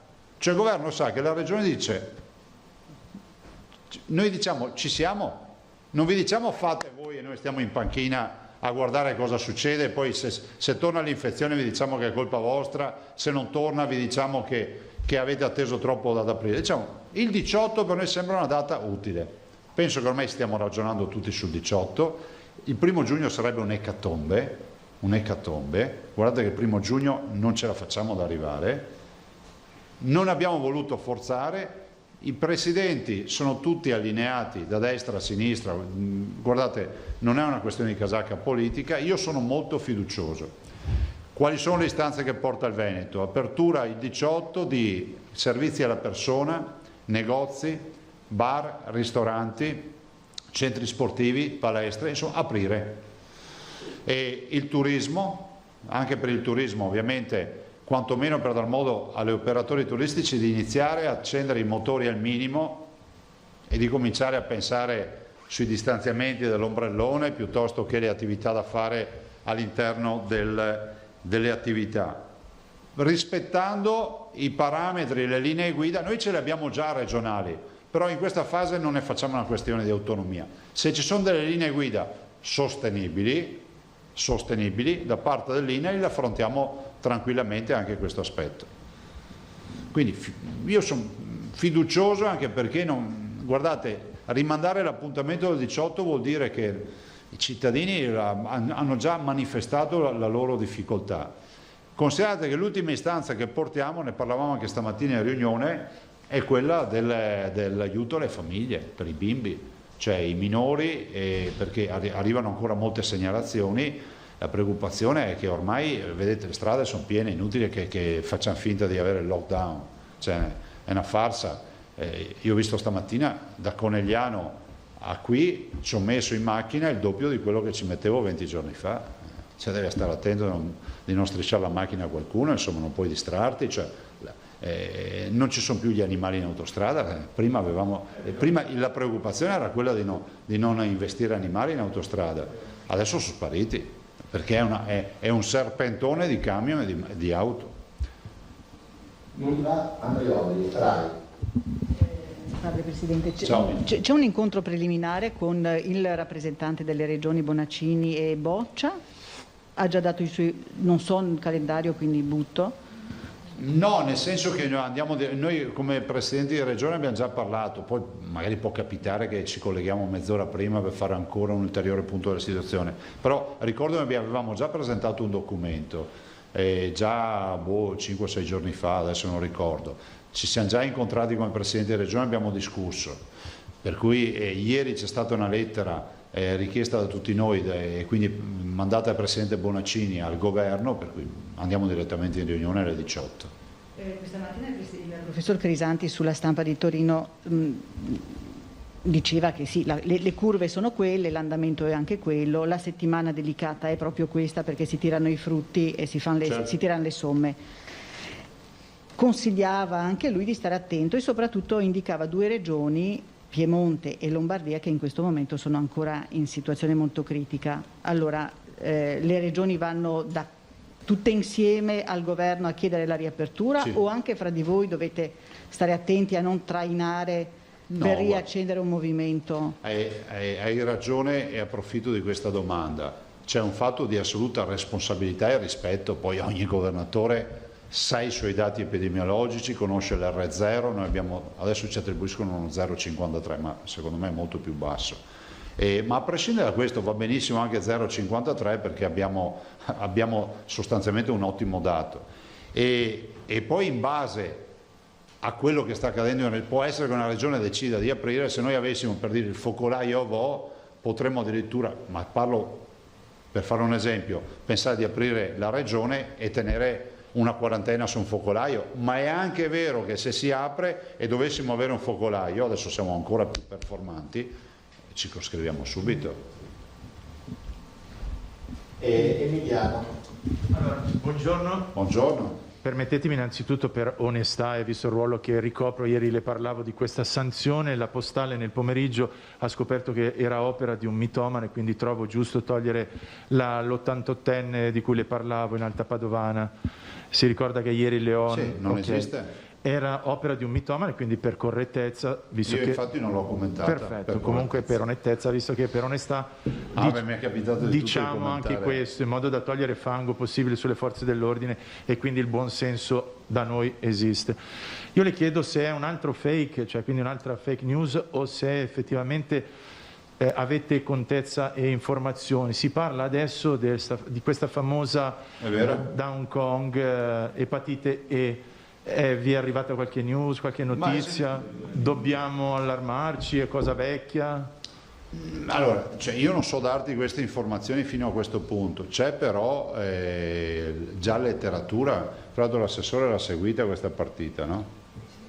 Nel senso che abbiamo informazioni di questo, ne abbiamo parlato anche forse ieri o l'altro ieri col Dipartimento Prevenzione.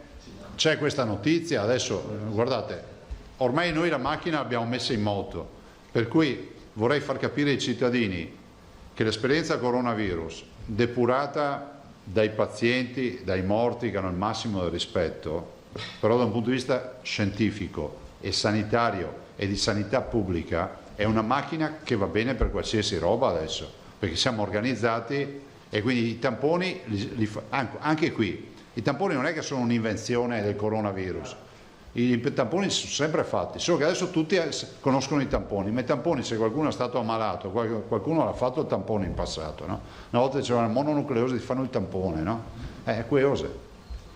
E quindi noi, vabbè, se c'è un'altra emergenza noi ci siamo. Considerate che nella letteratura scientifica, sempre per dire a quelli che pensano che ci inventiamo le robe per venire in conferenza stampa, si narra anche del fatto che dovremmo sempre più abituarci, avendo un mondo sempre più globale, no? Dove anche, non solo nei salti di specie animale-uomo, ma anche nell'osmosi che c'è tra i diversi popoli e la velocità di connessione, dovremmo sempre più abituarci a focolai, a epidemie, che non in maniera drastica da film con le macerie fumanti, però può essere che, come è arrivata la zanzara tigre, potrebbe arrivare qualcosa che è molto più piccolo, che si chiama virus o batterio, cioè questo è quello che può accadere. Per cui noi ad esempio deciso di mettere le malattie infettive in ogni hub provinciale in tempi non sospetti, perché l'abbiamo deciso anni fa, forse 2012, questo ci ha permesso anche di essere molto più performanti. Grazie Presidente. Prego.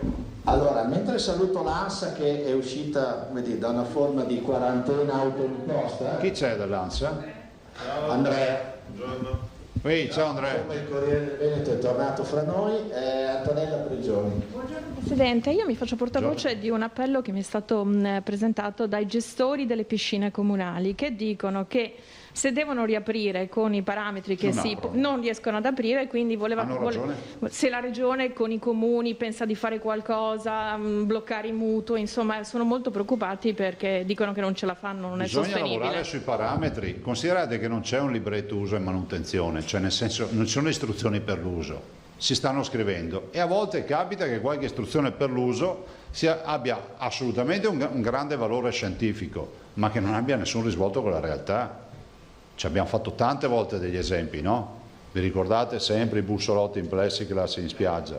Sì, per carità, uno può metterli anche a tenuta stagna, però il vero tema è che non vai più in spiaggia. Allora io penso che, tanto è vero che la dottoressa Russo assieme all'assessore Lanzarin stanno lavorando su queste linee guida, per vedere di portare in dote al tavolo nazionale un'idea, come si può dire, non dico edulcorata, un'idea più fattibile di linee guida, perché le piscine, mi hanno scritto in molti, non riescono a aprirle. Dicono che non riescono a sostenere, sì, no. Cioè, o hanno dei contributi, non sono più piscine, addirittura perché hanno anche mutui e altre, hanno ragione. Altre Ma spese. Guarda, io poi penso che ci sia il buon senso. Pensate ai ristoranti, se vogliamo dirla tutta, se tu vuoi la sicurezza al 100% bisogna anche chiudere i ristoranti, perché comunque c'è un minimo di assembramento naturale. Però sappiamo che al 99%, 98% ci possiamo arrivare senza chiudere i ristoranti, no? L'igienizzazione, il distanziamento, quant'altro. Quindi c'è sempre un livello di buonsenso nell'applicare le norme. Non è che possiamo far salire. Marchiori, poi c'è stato. Ciao Ilaria. Sì, buongiorno Presidente.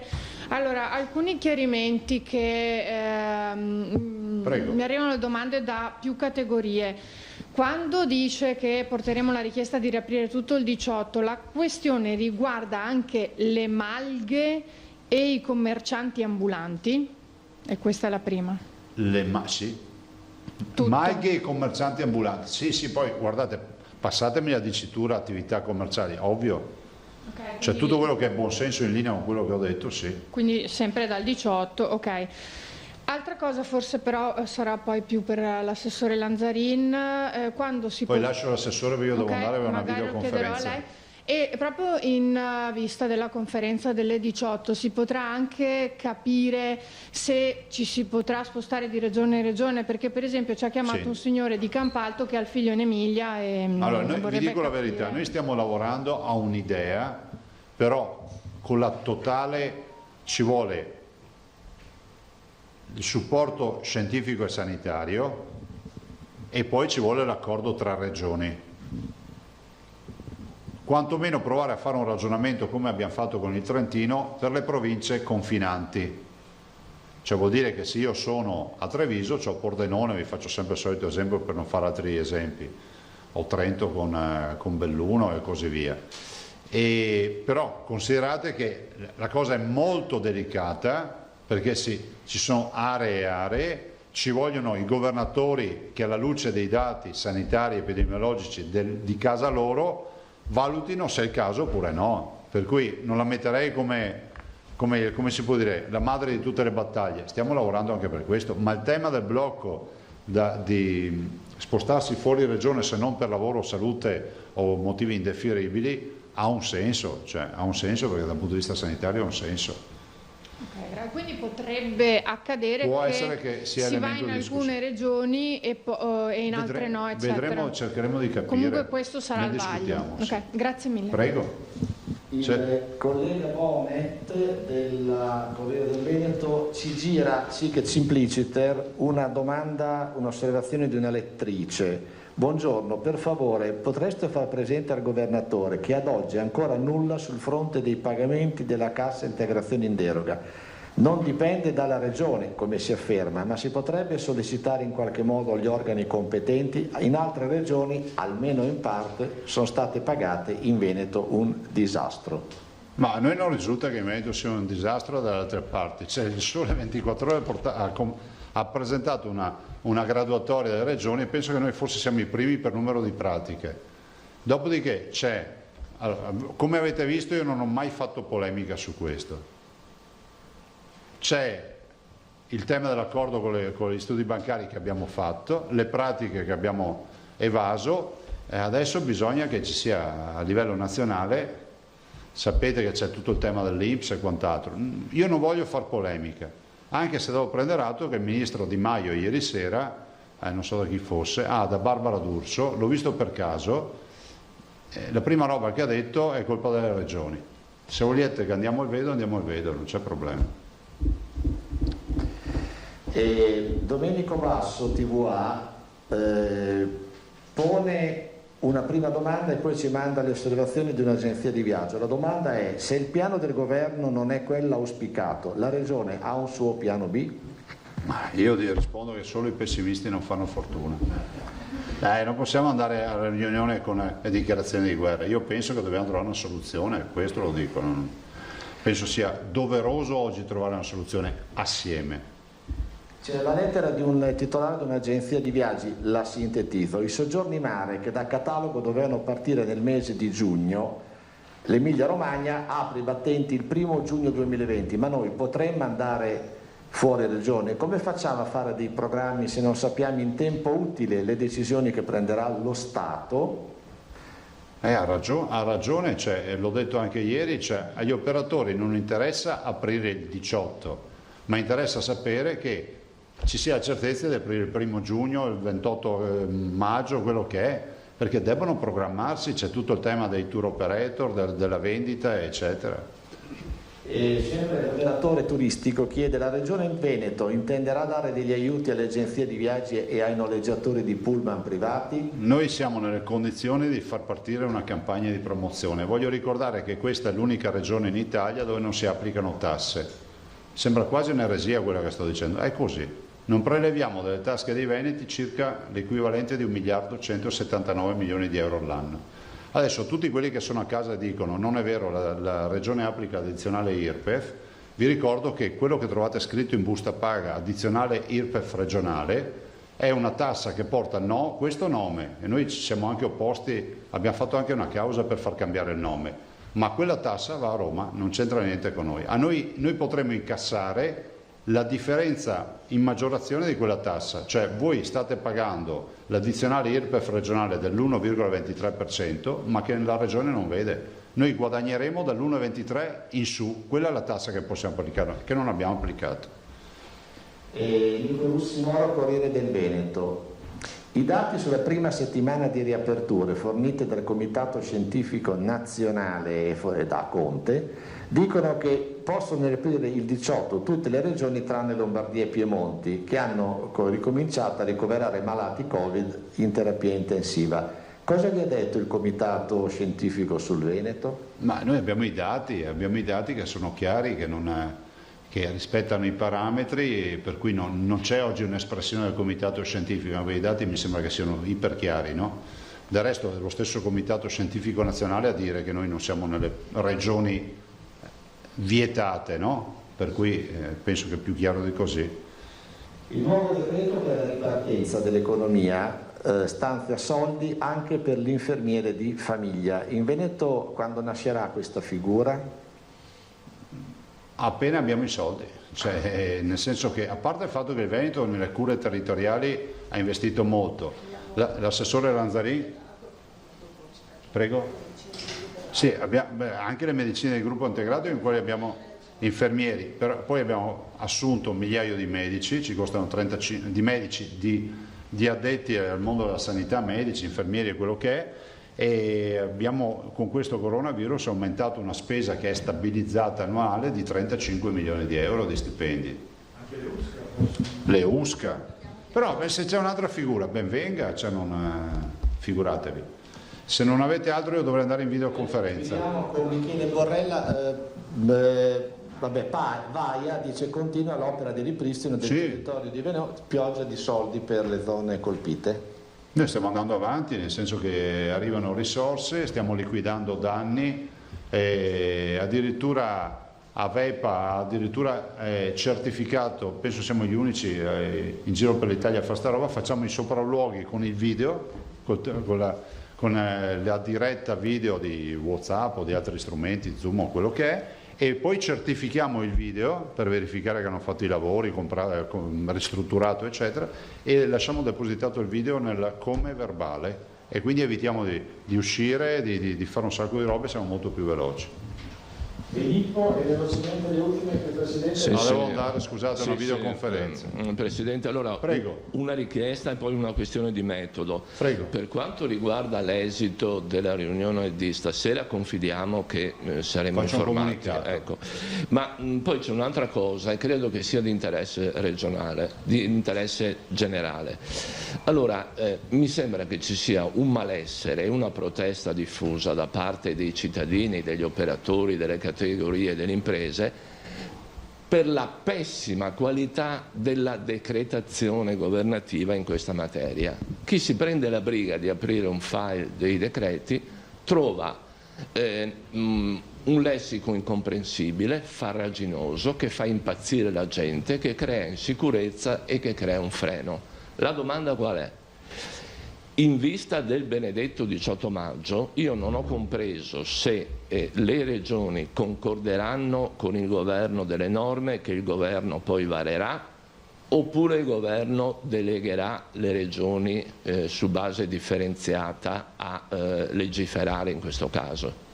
Lo dico perché se l'opportunità fosse la seconda, è veramente auspicabile una semplificazione. Bisogna dare delle norme comprensibili, non si può continuare con questi provvedimenti che sembrano fatti apposta per ostacolare e per esasperare le persone.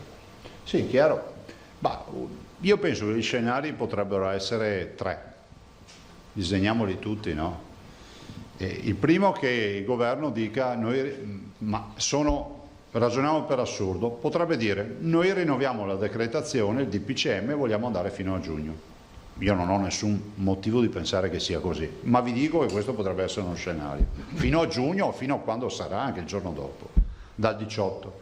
Il secondo, dire io non decreto più niente, per cui nel momento in cui non faccio più nulla, tutto è aperto. Cioè, non facendo nulla si apre tutto.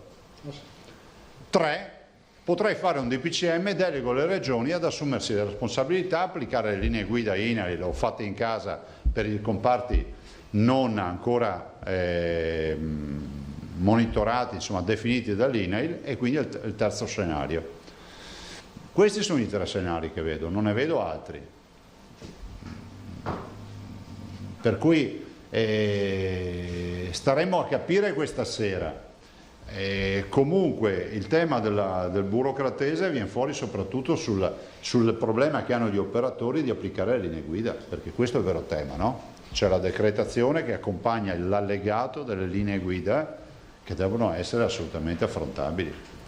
Le tre ipotesi sono in senso probabilistico. Ma no, guarda, io penso che la prima sia quella più remota, però sapete, l'altro giorno per aver detto la storia che può avere un virus senza che aver aperto uno scenario, ho semplicemente detto quali possono essere le tre ipotesi, punto. Non esiste una quarta? Ragazzi, no, e qual è la quarta? Il governo dice l'1 e voi forzate? No, ma io ho detto cosa può fare il governo e penso che mi fermo qui. Guardate, devo andare perché ho la videoconferenza su...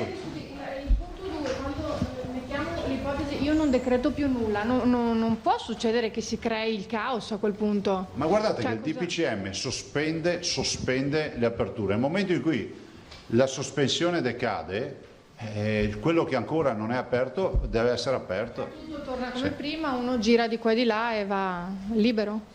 Ah, ok, capisco. Ovviamente sempre con la mascherina, certo, tutte le robe che sapete. Grazie. Liberiamo anche gli assessori se non hanno altro, e ci vediamo domani. L'assessore Lanzarino avevo due. Grazie, scusate, ma devo andare. E scusate, l'assessore Bottaciga, avete domande per nel frattempo.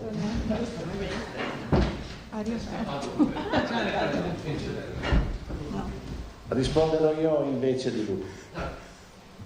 Sì, buongiorno Assessore, due domande. La prima, c'è una data di riapertura per i visitatori nelle case di riposo? Come potrebbe essere, come si potrebbe strutturare, insomma, perché tanti hanno i familiari e vorrebbero finalmente poterli vedere senza uno schermo di un cellulare davanti. E poi ancora, questa è una domanda forse che va un po' più a fondo, gli invalidi, cioè come categoria, si sentono un po' dimenticati. Alcuni dicono che l'accompagnatoria è troppo bassa, non arrivano alla fine del mese, non riescono ad uscire di casa neanche per prendersi una mascherina perché evidentemente hanno bisogno di una mano e quindi chiedono un aiuto, chiedono insomma che si pensi un po' a loro, ecco.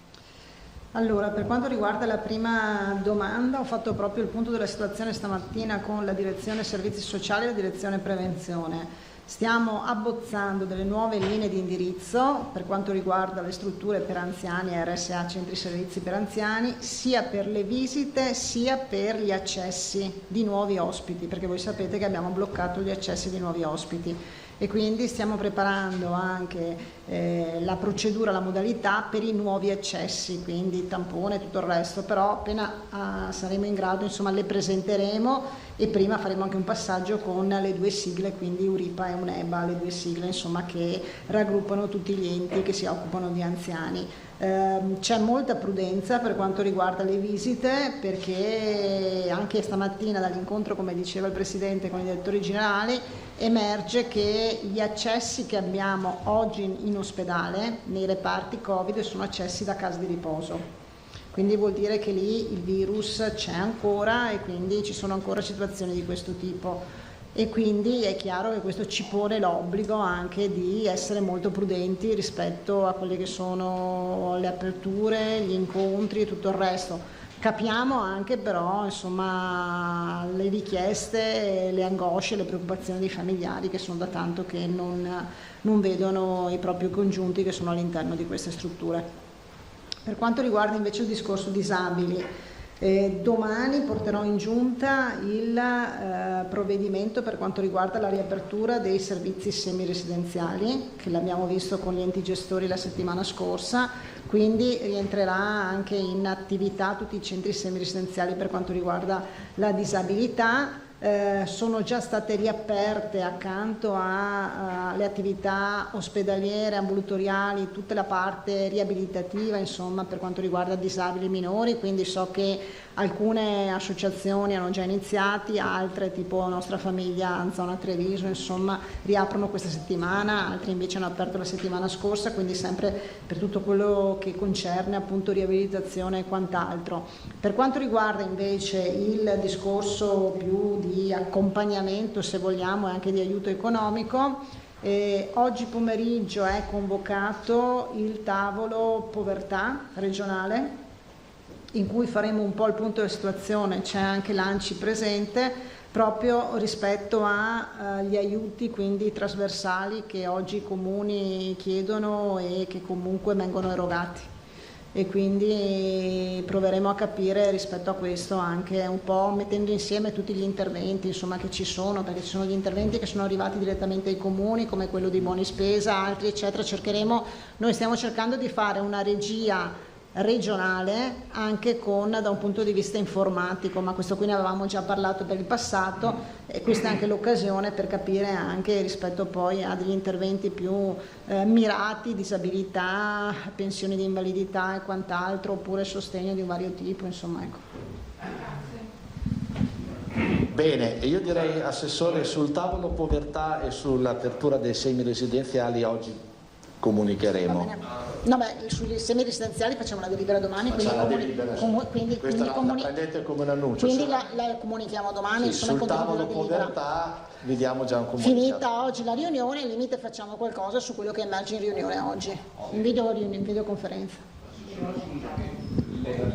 I centri, per quanto riguarda i centri semiresidenziali, ci ricordi qual è la tipologia di questi centri? Insomma, I centri semiresidenziali sono i centri diurni, che quindi dove le persone con disabilità che non hanno una sistemazione residenziale. Per quanto ci riguarda, le sistemazioni residenziali per le persone con disabilità sono le comunità alloggio, quelle fino a 8-10 persone, oppure le RSA, come per gli anziani, per i disabili, quelle più gravi. Abbiamo quindi i casi, non so, l'OMSA di Rubano, piuttosto che insomma altre situazioni in cui insomma abbiamo numeri anche molto più importanti. Il resto frequentano questi centri semiresidenziali, quindi durante il giorno fino alla sera ritornano al proprio domicilio. Dall'8 di marzo questi centri erano stati chiusi, assieme a tutti i centri anche per gli anziani, proprio perché eravamo in pieno contagio. Nel frattempo alcune attività sono state garantite, perché comunque noi abbiamo garantito un servizio, era previsto anche nei vari DPCM, tramite appunto servizi a domicilio oppure televideo, insomma, di accompagnamento per il sostegno, insomma, quando si poteva anche alcune fasce di disabili. Oggi abbiamo la possibilità di riaprirli perché è previsto nell'ultimo DPCM, nel DPCM del 26 di aprile era previsto appunto articolo 8 la riapertura. Abbiamo concordato e quindi fatto un percorso con tutti gli enti gestori, quindi Confcooperative, Lega Coop, Feder Solidarietà, Anfas, Uneba, insomma tutte quelle che sono appunto le sigle degli enti gestori, con dei criteri appunto modulari per l'accesso eccetera, sono oggetto di un provvedimento che domani portiamo proprio per la riapertura graduale anche in questo caso, però in questo modo andiamo incontro insomma anche alle esigenze delle famiglie, perché quelli che solitamente usufruiscono di questi servizi semiresidenziali sono anche popolazione molto anziana che quindi insomma sappiamo già fortemente insomma appesantita da altre cose. Come tempi cosa prevedi? Domani va in giunta e insomma... Secondo me da lunedì della settimana prossima li possono riaprire, perché poi insomma avevamo già annunciato a loro, li avevamo presentati la settimana scorsa, abbiamo già annunciato in modo che loro si possano preparare per quelle attività di sanificazione o comunque di attrezzature varie. Grazie. Prego. Signori, grazie, a domani. Grazie a voi.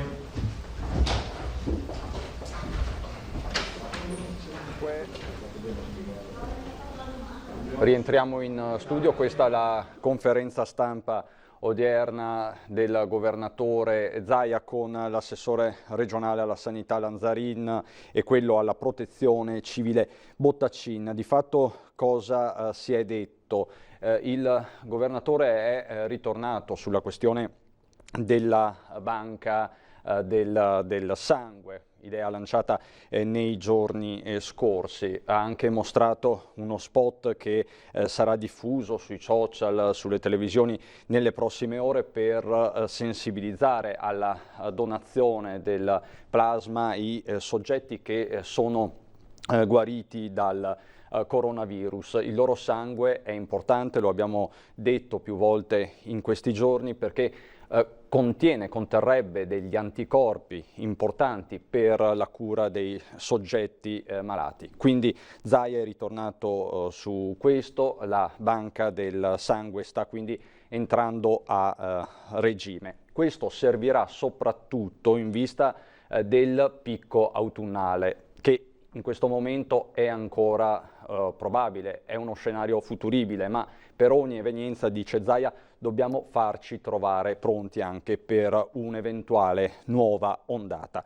Questo sul fronte sanitario, dove si continua a registrare il trend di decremento del contagio, poi vediamo insieme anche i numeri.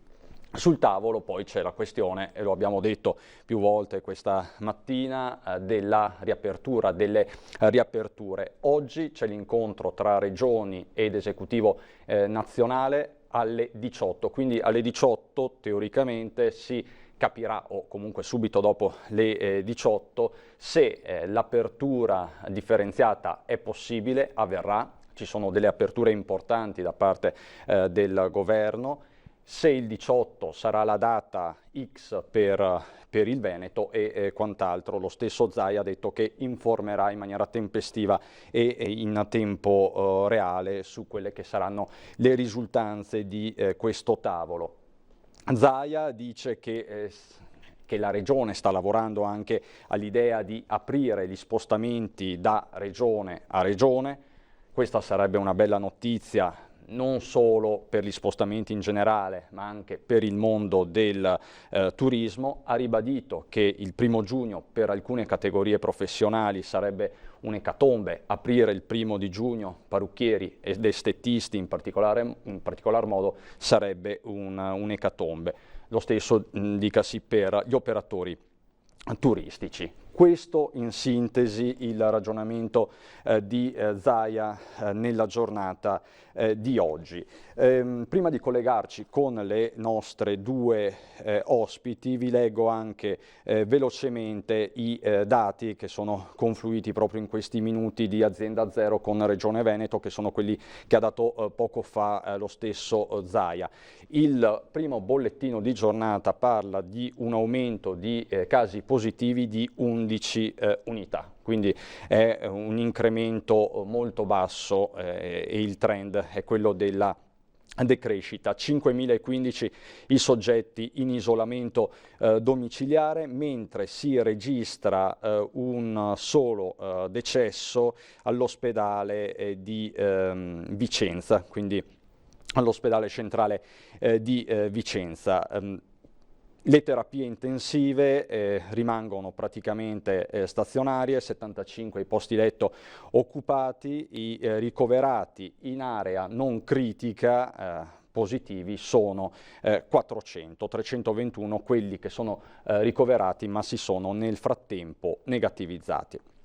Questo il quadro, dicevamo. Per quanto concerne la parte sanitaria, c'è la partita economica che si sta giocando in queste ore. Stasera alle 18 il tavolo, ma sentiamo la voce degli imprenditori, dei piccoli imprenditori che stanno aspettando con ansia, con trepidazione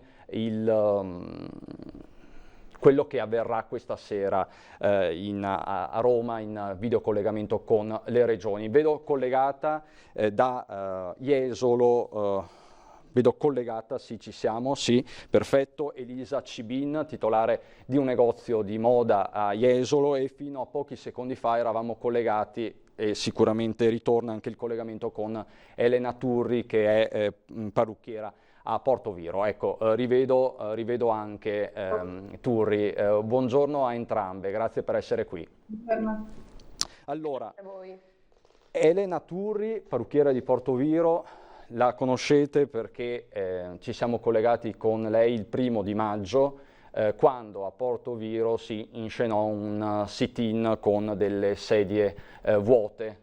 I commercianti consegnarono al sindaco le chiavi delle loro attività commerciali, mentre conoscete anche Elisa Cibin, perché Elisa Cibin la scorsa settimana, lunedì, è stata la promotrice di fatto di una protesta analoga a Jesolo. Dalle 8 della sera i negozi del centro, da Jesolo Paese a Via Bafile, si sono illuminati sostanzialmente in segno di protesta. Allora, comincio da te, Elisa. Si va verso l'apertura del 18. Questa sera ci sarà questo incontro molto atteso. Quali sono le tue aspettative? Ma le mie aspettative di fatto non sono cambiate dalla settimana scorsa. Stiamo ancora aspettando che ci dicano come aprire e che ci dicano quali sono di fatto le direttive. Quello che secondo me è importante specificare adesso è che per quanto io senta che purtroppo in tutta Italia ci sono manifestazioni di esercenti che dicono se apriamo falliamo, trovo che anche non aprire non possa essere per noi un'opzione, visto che nel frattempo gli aiuti non sono arrivati e nulla è cambiato dall'inizio di questa crisi. Quindi aspettiamo con trepidazione di sapere come apriremo, a quali condizioni. Elisa, di fatto tu dici ok, adesso ci daranno questa data di inizio, perlomeno speriamo, ma ci mancano le disposizioni, ci mancano i protocolli di sicurezza e quindi... Esattamente. Ma quindi o qualcosa accadrà stasera o al massimo domani, perché comunque ci dobbiamo organizzare, e poi chi è che si accolla le spese per igienizzare, eccetera. Gli aiuti arrivano in quella direzione oppure siamo ancora noi a doverci accollare tali spese?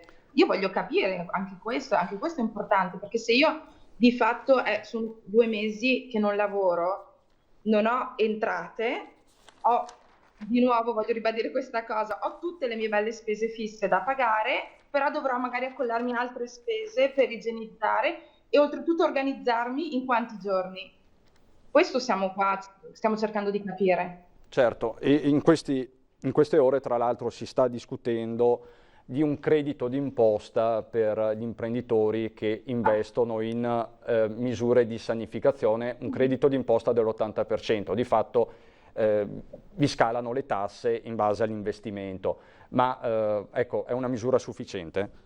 Sarebbe una misura sufficiente? Non lo so, ma io non lo so, perché intanto continuiamo a sentire il governo che dice stiamo pensando, stiamo discutendo, nel frattempo l'Italia sta fallendo di fatto, quindi che parlino, che discutano, ma che si diano una mossa, e questa è la verità. Nessuno vuole aprire in maniera sconsiderata e senza alcuna garanzia, però abbiamo visto che il cittadino non è neanche più libero di lavorare e oltretutto loro continuano a temporeggiare. Io voglio misure concrete, risposte concrete. Stiamo chiedendo la stessa cosa da ormai mesi e nessuno risponde. Quindi lei mi dice è necessario, io non lo so se sarà necessario, perché di fatto io adesso, a fine maggio, ho un sacco di cose che dovrò pagare, ma non ho entrate. Quindi a me non sembra che sia abbastanza, anzi non sarà abbastanza sicuramente. Elena Turri, vista dalla sua ottica di parrucchiera, cosa ne pensa delle parole di Elisa?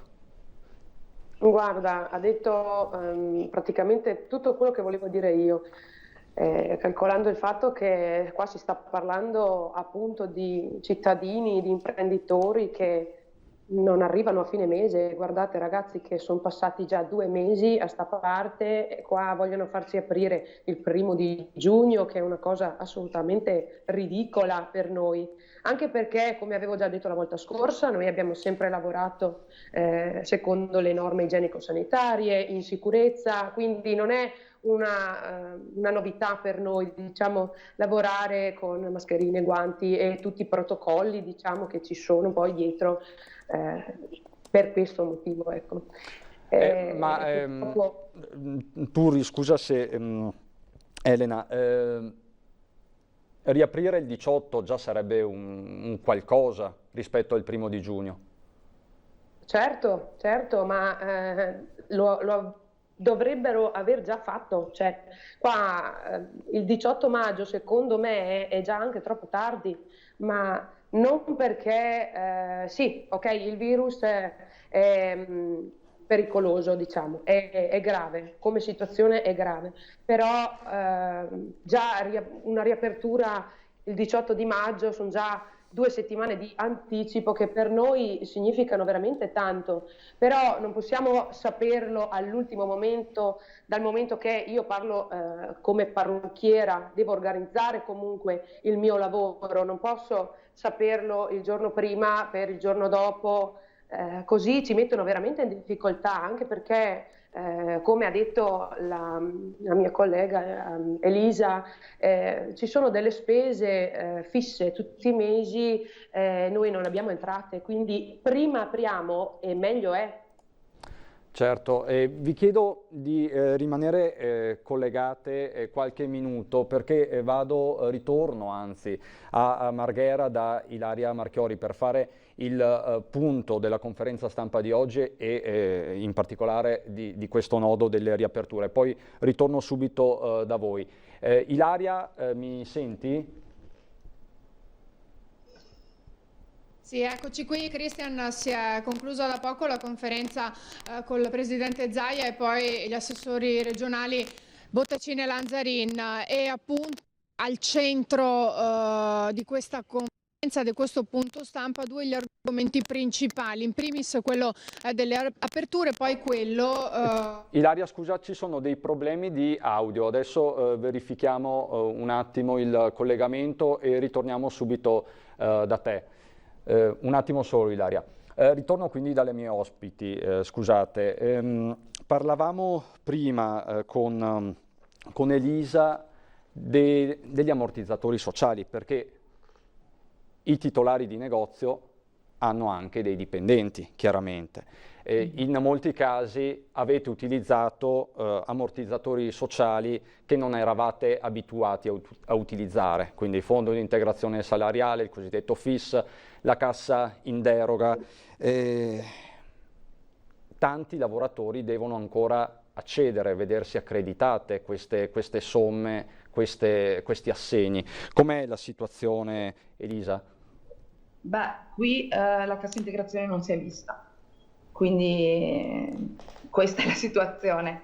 Quello che è, secondo me, per l'ennesima volta è molto emblematico della situazione, visto che dall'inizio di tutto questo la responsabilità è stata fatta fondamentalmente cadere sui cittadini e tuttora sta andando così, perché io di tasca mia dovrò anticipare la cassa integrazione ai miei dipendenti, perché di certo io non posso lasciarli in questa situazione, personalmente non me la sento. Quindi per l'ennesima volta è il cittadino che si deve accollare la responsabilità.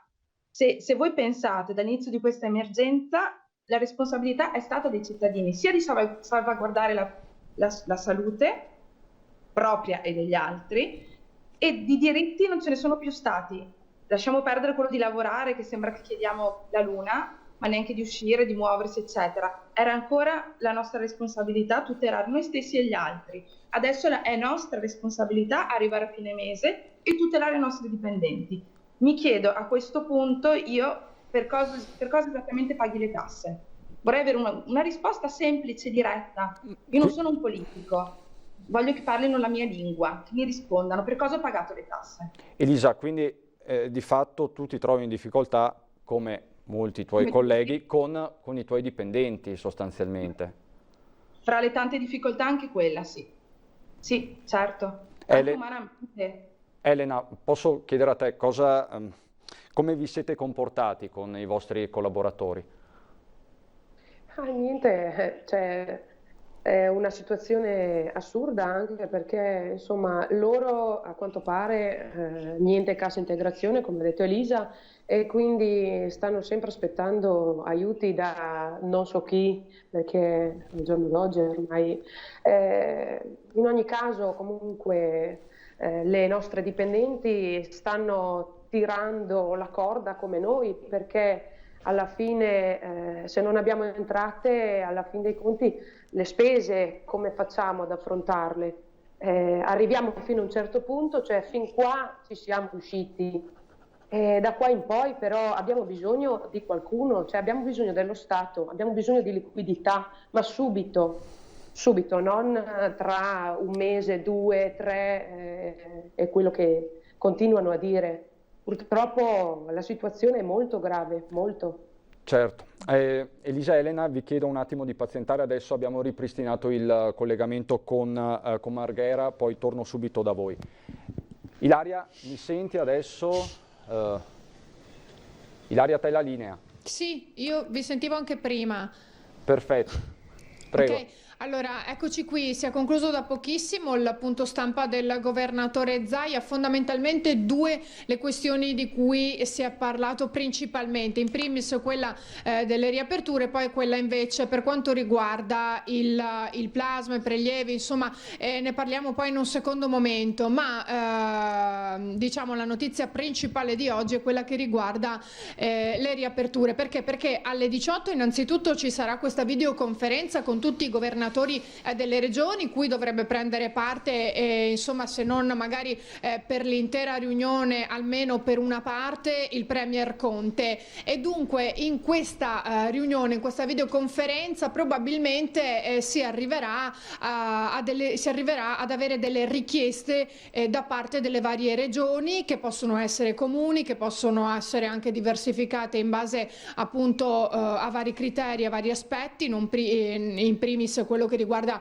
i contagi, i ricoveri, insomma i dati proprio sanitari, e poi probabilmente le conseguenti richieste al governo e la risposta che dovrebbe arrivare. Il governatore Zaia ha detto: noi siamo per riaprire tutto a partire dal 18 maggio, quindi qualsiasi cosa, ha detto, centri sportivi, le palestre e ovviamente i ristoranti, i bar, i negozi di parrucchiere, di estetisti, insomma tutto, qualsiasi cosa, e però sarà appunto da capire se sarà possibile e in che misura.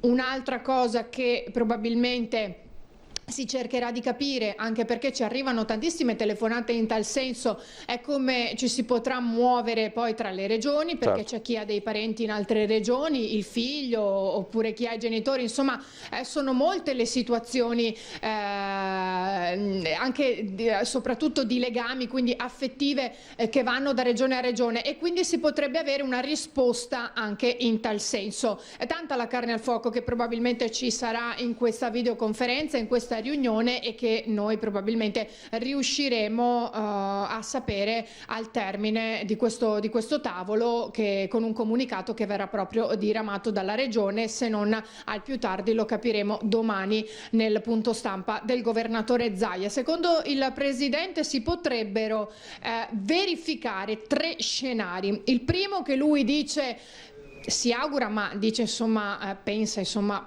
sia abbastanza improbabile, anche se tutto può succedere, questo l'ha voluto sottolineare, è che il governo decida di continuare su questa linea e di mantenere questo DPCM fino al 1° giugno, tra l'altro data che il governatore ha definito un'ecatombe e nei giorni scorsi un'era glaciale. Per noi il 1° giugno, ha detto, sarebbe una data improponibile, ci ammazza definitivamente l'economia. Il secondo scenario è quello che il governo possa dire: io non decreto nulla, e quindi se fosse davvero così, tutti liberi, tutto riaperto e tutto come prima. Il terzo scenario invece è quello di delegare le regioni, che si assumono poi le responsabilità di tutte le decisioni che prendono. Secondo il presidente Zaia, dunque, queste le 3 opzioni e i 3 scenari che si potrebbero venire a creare o che si potrebbero verificare in questa videoconferenza con gli altri governatori. Questo lo sapremo in serata, al più tardi insomma domani. Però le speranze di questa riunione, di questa videoconferenza, soprattutto da parte di chi lavora e di chi vorrebbe lavorare e non sta lavorando, e poi anche di tanti cittadini, perché una delle domande che gli abbiamo rivolto è: bene, si riapre, ma chi vuole andare in vacanza si deve anche organizzare, deve prenotare, deve poterlo comunicare ai propri datori di lavoro, insomma ci si deve organizzare, non lo si può certo fare dall'oggi al domani, e quindi quello che soprattutto si spera di avere è chiarezza e soprattutto delle linee guida da poter seguire, sia per chi lavora sia per i cittadini che vogliono eventualmente andare in vacanza o al ristorante, insomma tutto quello che già sappiamo. Certo, Ilaria. Ecco, tra in l'altro breve vi voglio anche dire sì. Scusa Ilaria, ti interrompo per ritornare su una tua domanda molto apprezzata e attesa dai nostri telespettatori, riguardante il commercio ambulante, le malghe. Tu hai posto dei quesiti specifici al governatore sulla riapertura di queste attività. Sì, ho posto questi quesiti specifici perché ci sono arrivati, dunque come sempre noi ci facciamo portavoce anche delle richieste delle categorie, dei cittadini, proprio perché siamo il canale attraverso cui possono riuscire a parlare, ad avere delle risposte con il presidente Zaia, e lui ha detto di sì, ha detto che quando parla di riaprire tutto si riferisce effettivamente a tutto, dunque anche le malghe, perché ci è arrivata proprio questa domanda da parte insomma dei gestori di malghe, che anche loro si sono trovati in difficoltà, a volte non si pensa, no, a determinate situazioni, e invece ci sono anche queste, e poi anche quella appunto degli ambulanti, per cui lui ha detto tutto, quindi questo tutto è un 360 gradi quando parla di riaperture. Ecco, volevo, visto che l'ho annunciato proprio in apertura del nostro collegamento, dire che il Presidente ha anche detto che si sta lavorando, si sta proprio preparando in vista dell'autunno, di un possibile ritorno della Covid-19, un piano proprio per affrontarlo nel migliore dei modi e per essere insomma preparati, cosa che invece non c'è stata 2 mesi e mezzo fa, nel senso che siamo stati colti tutti alla sprovvista, nonostante la Regione Veneto sia riuscita comunque a lavorare bene e ad arginare le difficoltà lavorando a 360 gradi. E una delle questioni su cui si sta lavorando è proprio la partita del sangue, no? Si sta parlando tanto del plasma, ha anche fatto presente che molto probabilmente quello che servirà davvero e che sarà realmente effettivo è proprio il plasma di persone che si sono ammalate gravemente, non tanto per capirci dei cosiddetti positivi asintomatici, per cui proprio su di loro, sulle loro risposte anticorpali, con tutta probabilità si andrà a lavorare in questi mesi per poi essere pronti e preparati in vista di un possibile ritorno del virus autunnale. È tornato a dire ai cittadini: non contattateci voi, vi arriverà una lettera, che lo aveva già detto nei giorni scorsi, oggi l'ha ripetuto, saremo noi a contattarvi e lo faremo. Ecco, dunque in sintesi questi i contenuti principali del punto stampa odierno del presidente Zaia. Importantissimo sarà anche quello di domani, perché si parlerà della fase 2 insieme ai medici di medicina generale, infatti ci sarà Domenico Crisarà e verranno illustrate anche tutte le linee guida di questa fase 2 della medicina generale. Ilaria, grazie mille, grazie davvero a te e Sandro Ponchio, buon lavoro. Buon lavoro a voi, grazie. E noi, prima di tornare a collegarci con le nostre 2 ospiti, facciamo un momento di pubblicità dopo.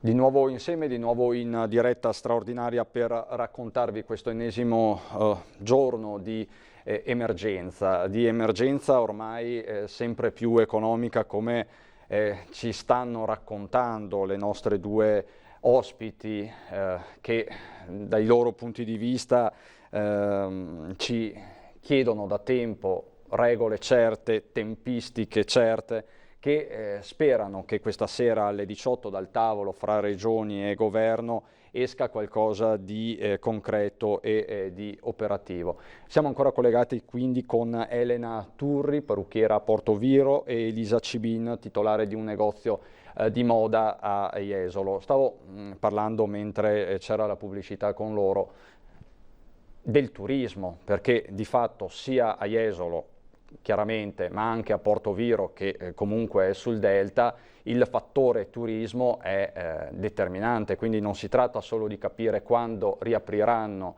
i negozi, ma quando potrà partire anche la macchina del turismo. È così, Elisa? È assolutamente così. Secondo me, oltre a dare un messaggio chiaro per quanto riguarda le direttive, eccetera, secondo me dobbiamo lanciare un messaggio positivo, perché la gente si muova, perché la gente si senta, abbia la voglia e l'entusiasmo di andare in vacanza. Deve arrivare un messaggio positivo dallo Stato, positivo, che stiamo andando verso il meglio, farci vedere la luce alla fine del tunnel. Questo messaggio non arriva. Cioè, quello che sta accadendo è che fondamentalmente i turisti, oltre a essere spaventati da un'Italia che è stata mostrata come quasi ci fosse veramente i moribondi per la strada, adesso hanno bisogno di ricevere un messaggio positivo, che si sta bene, stiamo bene, possiamo andare avanti, che li accogliamo, li accoglieremo e come sempre staranno bene in Italia. Deve essere lanciato questo messaggio, perché almeno si salvi un po' di questa stagione, perché è già un'ecatombe. Zaia dice sarà, lo è già, deve essere chiaro, lo è già un'ecatombe, siamo già in una situazione drammatica, perché apriremo oltre metà maggio, è tardissimo, quindi almeno che parta un messaggio, una pubblicità bella per l'Italia e realistica, non come è stato fatto fino adesso. Tra l'altro è appena uscita una statistica davvero drammatica della Confcommercio che dice che sono circa 270.000, ripeto 270.000, le imprese del commercio e dei servizi che rischiano la chiusura definitiva se le condizioni economiche non dovessero migliorare rapidamente con una riapertura piena. Riapertura piena, quindi senza particolari prescrizioni, a ottobre. È la stima dell'ufficio studi di Confcommercio per il 2020, una vera e propria ecatombe.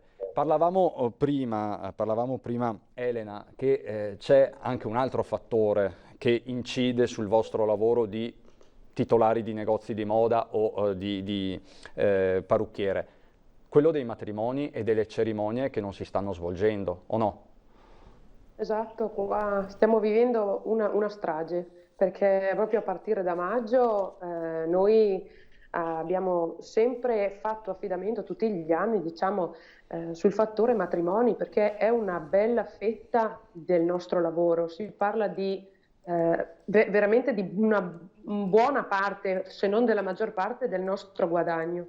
E da maggio a settembre, ottobre, qua io non vedo né barlumi di speranza, perché sì, come ha detto Elisa, è giusto che facciano partire dei messaggi positivi, cioè che lo Stato si impegni a mantenere quello che dice, insomma, se così sarà. Però di fatto qua è già una strage, non vedo positività in tutto ciò, perché la gente non ha più liquidità.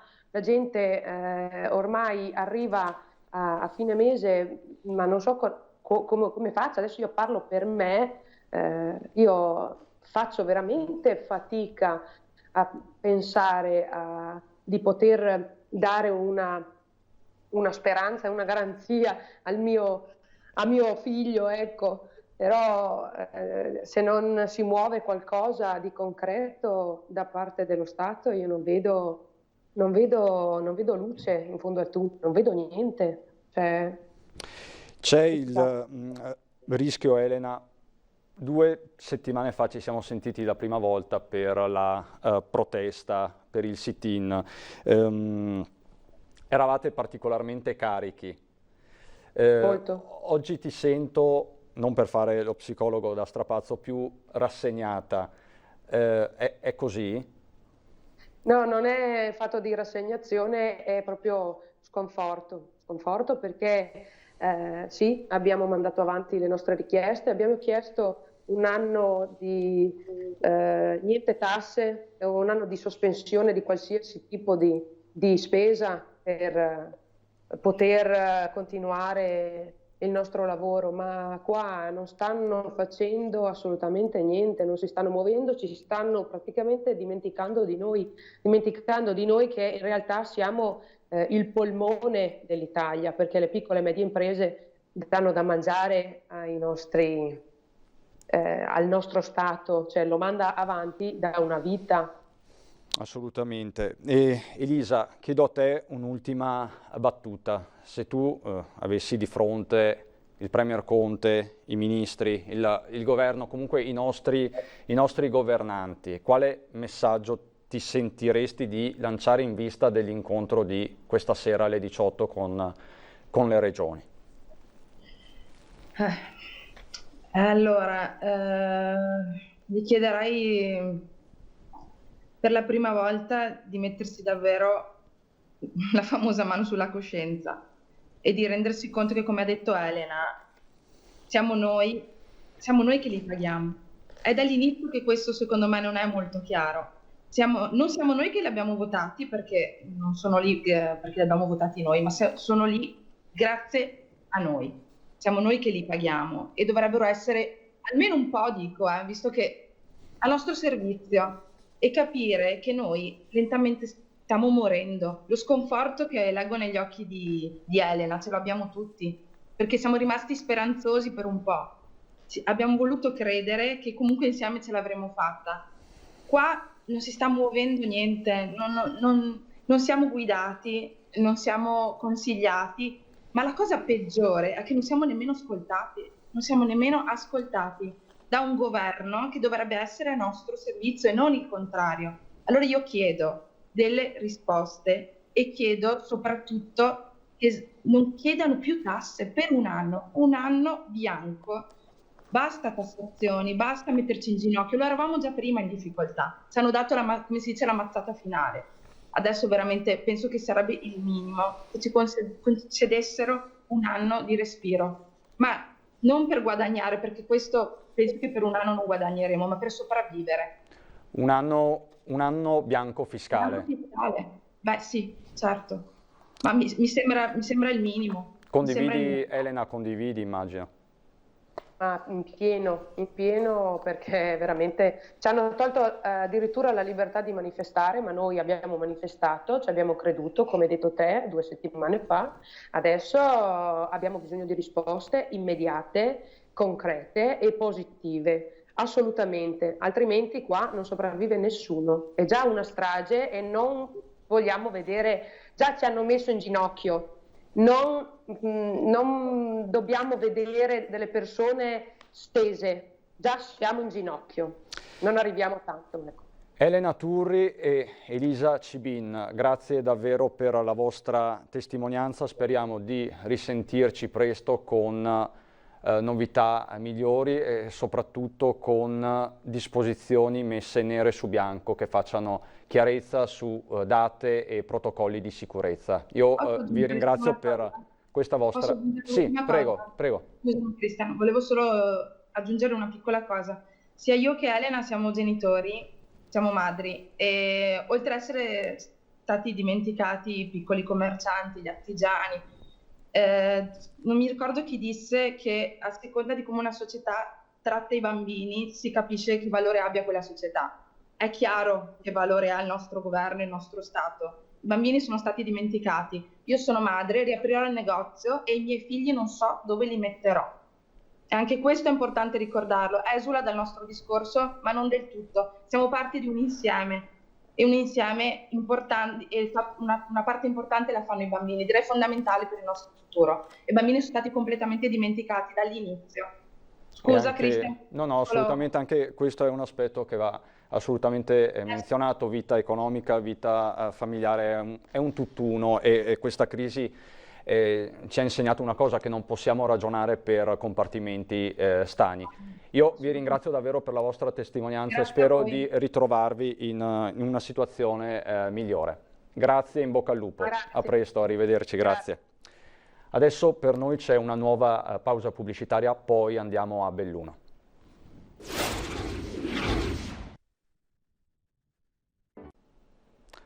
Siamo di nuovo in diretta per raccontarvi questo secondo lunedì di fase 2. Vi dicevo prima della pubblicità che saremmo andati a Belluno e a Belluno ci siamo con il presidente della provincia Roberto Padrin. Buongiorno Presidente.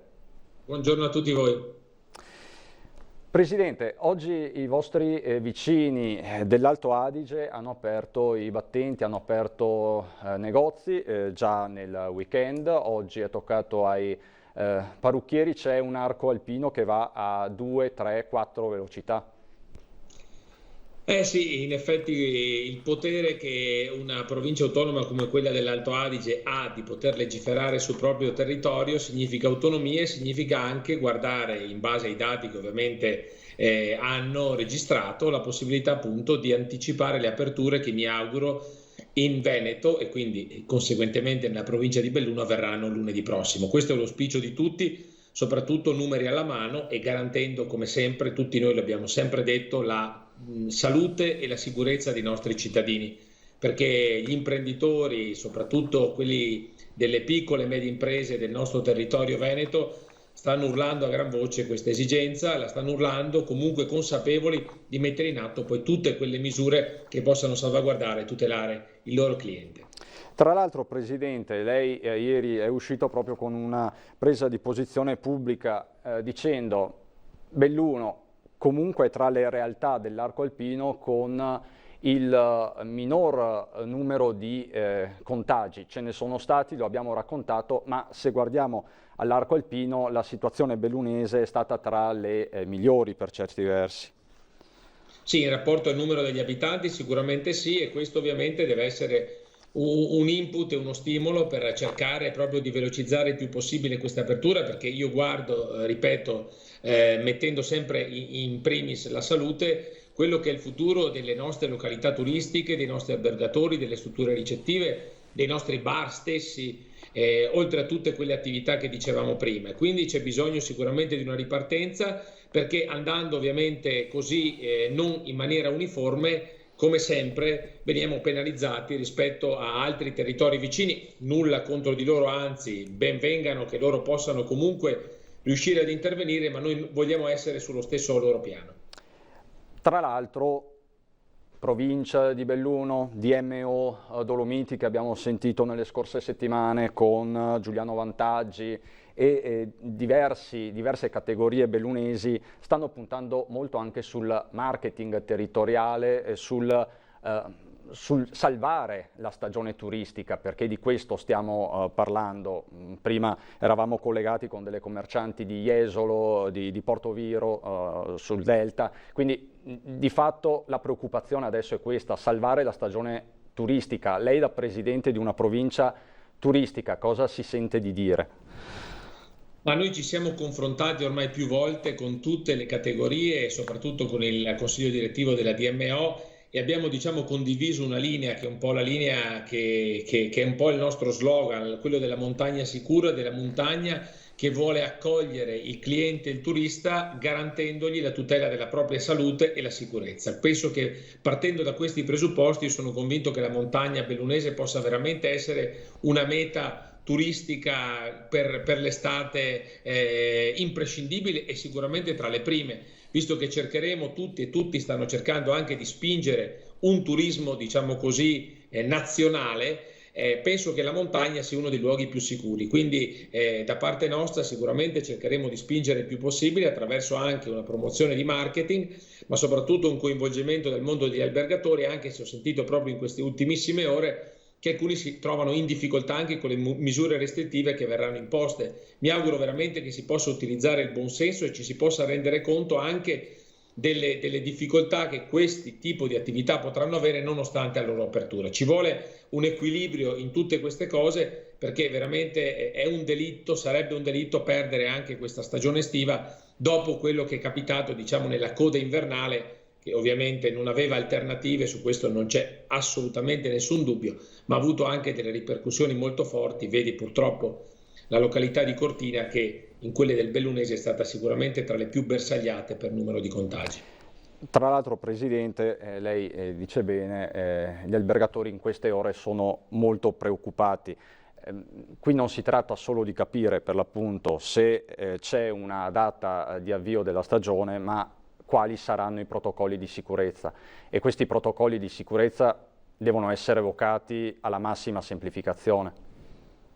Sì, perché altrimenti veramente, al di là dell'aspetto economico degli investimenti comunque ulteriori che queste attività dovranno fare, sono convinto anche che ci siano proprio delle difficoltà oggettive cui è difficile far fronte. Quindi devo dire che mi auguro veramente che si trova una strada giusta, ripeto, che possa veramente garantire la sicurezza da un lato del turista, ma al tempo stesso anche una modalità di accoglienza da parte dell'operatore che sia appunto legittima, proficua e che possa dare dei buoni risultati.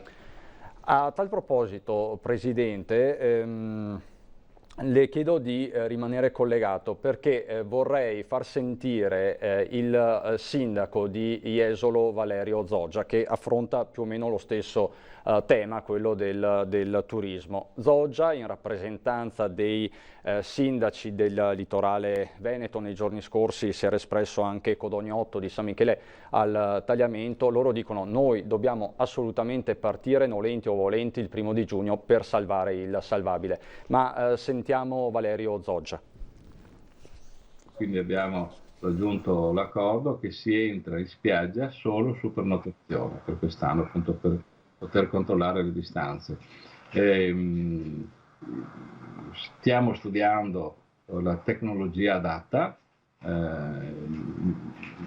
ci sono 2 o 3 proposte che la prossima settimana, appena sapremo le distanze, perché non sappiamo ancora se un ombrellone va messo a 5 metri, a 3, a 10, non sappiamo nulla, quindi per poter capire quante persone possiamo accogliere.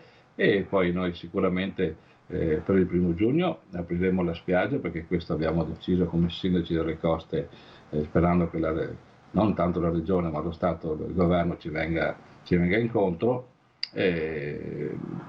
Poi avremo bisogno di 10 giorni per informare la gente, tramite TV, radio, social, eccetera. Dovremmo dire alla gente: non venite se non avete la prenotazione. Ovviamente con la collaborazione degli steward che metteremo apposta con la polizia locale, con le altre forze di polizia, con la capitaneria di porto, eccetera, cercheremo di rispondere e di spiegare alla gente e insegnare anche alla gente che per quest'anno dovremo tutti attenersi a questa prenotazione obbligatoria. Jesolo è notoriamente la spiaggia delle famiglie e dei giovani, e quindi non aprire i locali notturni, le discoteche, eccetera, può creare qualche problema, però capiamo che gli eventi e le manifestazioni che attraggono tanta gente ai locali, in cui la movida, il divertimento, l'aggregazione è spontanea, perché ci deve essere, e che probabilmente per questo tipo di attività ci vorrà un po' più tempo, ma speriamo almeno per agosto di poter aprire anche le discoteche. Questo quindi era Zoggia, intervistato nel corso di una nostra diretta straordinaria. C'è l'urgenza di riaprire soprattutto per gli operatori del turismo, in questo caso parliamo di spiagge su prenotazione. Padrin, Presidente, è pensabile una montagna su prenotazione, o meglio, la montagna forse si presta in questo momento a spazi più ampi, forse non ha queste problematiche particolari, è un valore aggiunto, una carta da giocarsi in questo momento? Sì, senza voler far concorrenza sicuramente alle nostre splendide spiagge del Veneto, penso che da parte nostra possiamo sicuramente giocarci meglio questa carta, nel senso che la montagna è più facile da raggiungere e da vivere rispetto ovviamente alla spiaggia, quindi abbiamo più spazi, c'è meno possibilità di assembramenti, quindi devo dire che per quello che lo slogan Montagna Sicura va anche verso questa possibilità in più che può dare di spazi al verde, spazi aperti, e quindi ha sicuramente un vantaggio. Tra l'altro, noi quando parliamo di montagna bellunese magari si incorre nel rischio di pensare solo alle Dolomiti dell'Alto Bellunese. In realtà la montagna bellunese va considerata nella sua interezza, quindi anche la Val Belluna, l'Alpago, il Feltrino, che tra l'altro in questi anni hanno conosciuto anche una crescita di visitatori. È un turismo in quel caso molto più sostenibile, potrebbe essere una carta vincente anche questa.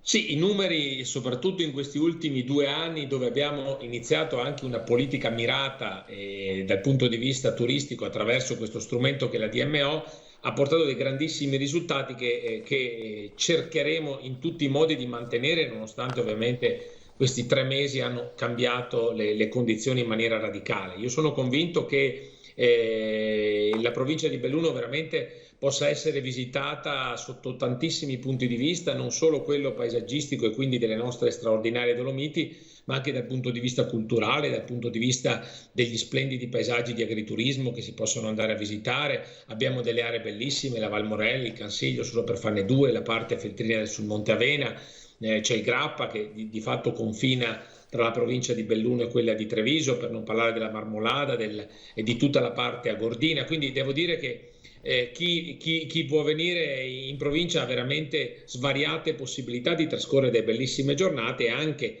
la presenza di un sempre maggiore investimento sulle piste ciclabili ci permette anche di dare un'offerta in più. Quindi devo dire che di strumenti e di possibilità ce ne sono, è chiaro che devono adesso coincidere con quelle che sono, come dicevamo prima, le limitazioni che ci verranno imposte, che mi auguro veramente possano trovare nel buon senso e nell'equilibrio indispensabile per i nostri operatori. Tra l'altro, Presidente, lei parlava di piste ciclabili, di territorio, continuano i cantieri di Vaia. Nei giorni scorsi c'è stata una nuova comunicazione del governatore Zaia, che è commissario straordinario.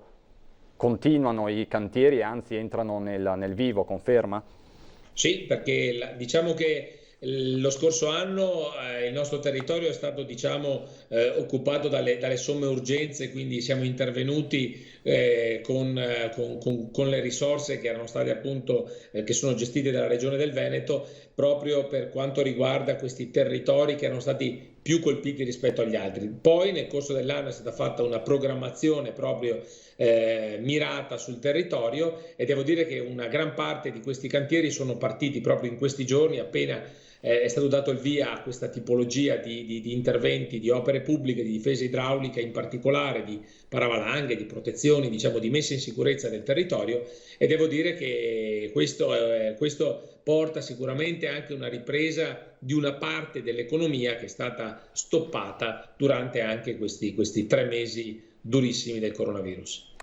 Diciamo che per il bellunese sono stati questi ultimi 2 anni molto, molto complicati, perché il bellunese e la montagna veneta hanno avuto Vaia, il litorale veneto, l'acqua granda di ottobre, quindi rialzarsi non è mai facile. No, noi spesso anche ci troviamo in videoconferenza con i sindaci dei capoluoghi, quindi penso al sindaco di Venezia e delle difficoltà che lui sta affrontando dopo quello che è accaduto a novembre, dopo ovviamente questo, una città che vive di turismo come Venezia, e devo dire che di riflesso stavamo lanciando, e continueremo sicuramente a farlo, anche proprio questo binomio città di Venezia, Dolomiti, che stava portando anche questo grandissimi frutti dal punto di vista dello sviluppo turistico. Ecco, devo dire che sono stati 2 anni molto molto complicati, però devo dire affrontati sempre con grandissima dignità, perché poi alla fine le nostre popolazioni, devo dire che hanno un grande senso di responsabilità, ma soprattutto hanno una grande dignità nell'affrontare le difficoltà. E anche in questa volta sono sicuro che ci rimboccheremo le maniche, ce le stiamo già rimboccando, ma soprattutto devo dire sto notando una grandissima voglia di ripartire, una grande voglia di tornare a lavorare, di fare ciò che ognuno fa con grandissima passione. Ecco, devo dire che in queste settimane, diciamo così, di quarantena, oltre ai valori veri della famiglia che forse sono stati recuperati e da un lato anche ci voleva, devo dire che si è ancora di più riscoperta questa passione per il proprio lavoro, per la propria attività, che anima tutti i bellunesi ma anche tutti i veneti, e questo è un grandissimo valore che non dobbiamo e non possiamo disperdere, e le testimonianze di tutti questi imprenditori e di questi operatori sono veramente il simbolo della volontà di ripartire più forti di prima. Questo quindi lungo tutta l'asse del Piave, dal Cadore a Venezia, dove appunto anche la matrice storica è comune di fatto, quindi è bello anche questo suo messaggio, Presidente. Io vedrei con lei adesso un altro servizio, entriamo nel concreto della quotidianità poi delle famiglie, e andrei a Segusino, comune trevigiano vicino tra l'altro al bellunese, dove le richieste di aiuto da parte delle famiglie sono quadruplicate. Quadruplicate più o meno le richieste, 4-5 volte le richieste di nuclei familiari in difficoltà. La crisi da contagio morde a fondo anche nei piccoli centri come a Segusino. E la dimostrazione sono le richieste d'aiuto al sindaco, arrivate a livelli impensabili in questa parte di Riva del Piave, dove tutto sommato l'industria dell'occhiale non ha mai chiuso del tutto. Il nostro tessuto industriale è composto principalmente da industrie legate al mondo dell'occhiale, quindi con un codice Ateco che ha permesso loro di continuare a lavorare. Qualcuno ha chiuso volontariamente, magari le prime settimane, le prime 2, anche per avere il tempo di capire come organizzarsi e come ripartire in sicurezza, però di fatto poi hanno potuto continuare a lavorare. Qualcuno si è anche convertito, quindi ha iniziato una produzione magari di occhiali protettivi appunto destinati alla protezione in ambito non solo sanitario ma anche insomma, di protezione civile così, quindi si è anche diciamo, ingegnato e reinventato in questo contesto. E allora da dove emerge questa indigenza che ha colpito tante famiglie di Segusino, tenendo conto che qui la rete familiare è non solo attiva, ma in molti casi la vera ancora di salvezza della povertà assoluta? Ci sono i nuclei familiari che magari vivevano o di espedienti o comunque di lavoro in nero, che purtroppo sono i primi che emergono in queste situazioni. E poi però ci sono anche molte famiglie che magari sono in attesa della cassa integrazione. E sui ritardi dello Stato il sindaco Paolon ha già pronto un piano a sostegno dei piccoli negozi che con queste condizioni rischiano proprio di non riaprire. L'unica è appunto che venga messa a disposizione della liquidità a fondo perduto, questo lo dico, e siamo in attesa di capire se adesso a maggio verrà varata questa manovra, altrimenti saremo costretti a vedere se abbiamo un po' di margine di manovra nel nostro bilancio comunale, perché ripeto, anche se perderne solo uno di questi negozi per strada, per un centro piccolo come il nostro di 1800 abitanti è una grande perdita, sarebbe una grande perdita. Ecco Padrina, non so se ha sentito queste le parole della sua collega Paolon a Segusino. Tra l'altro ci sono tante aziende dell'occhiale, Longarone è la patria dell'occhiale. Qual è la situazione delle famiglie longaronesi? Beh, allora la situazione è di estrema difficoltà, un po' come è dappertutto, ma io sono convinto che la difficoltà non la percepiamo ora, ma andremo ad percepirla fra qualche mese, quando il periodo di cassa integrazione magari è prolungato, ci sono difficoltà anche dal punto di vista lavorativo. Devo dire che le nostre aziende del settore dell'occhialeria, della nostra zona industriale, insomma, stanno riprendendo, in parte con lo smart working, in parte hanno ripreso la produzione, ma con grande difficoltà, perché è un settore che si è abbastanza spento come tantissimi altri, purtroppo. Del resto con le persone in casa, con gli ottici che sono aperti ma veramente poco frequentati, devo dire che il periodo è difficile e avrà anche delle ripercussioni non, come dicevo prima, a breve, ma penso anche a medio termine.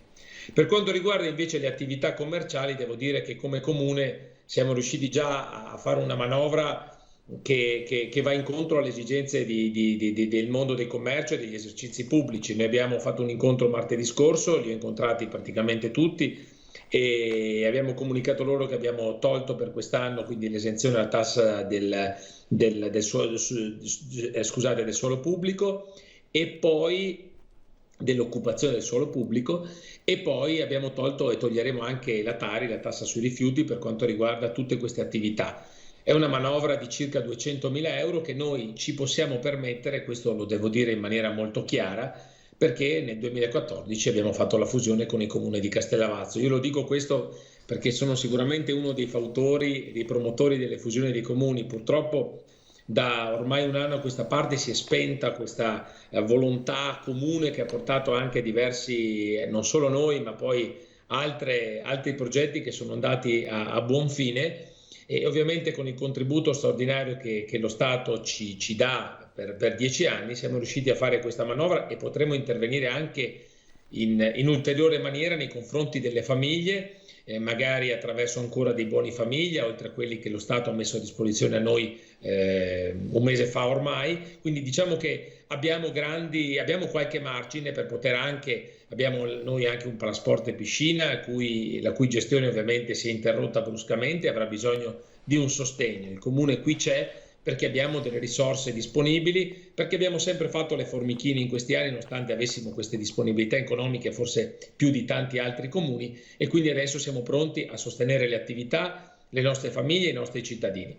Io mi rendo conto, questo lo dico perché sono sempre molto onesto e trasparente, mi rendo conto che in questo modo metto anche in difficoltà alcuni miei colleghi sindaci che ovviamente queste disponibilità non hanno e non potranno aiutare i propri esercizi commerciali e il proprio mondo del commercio.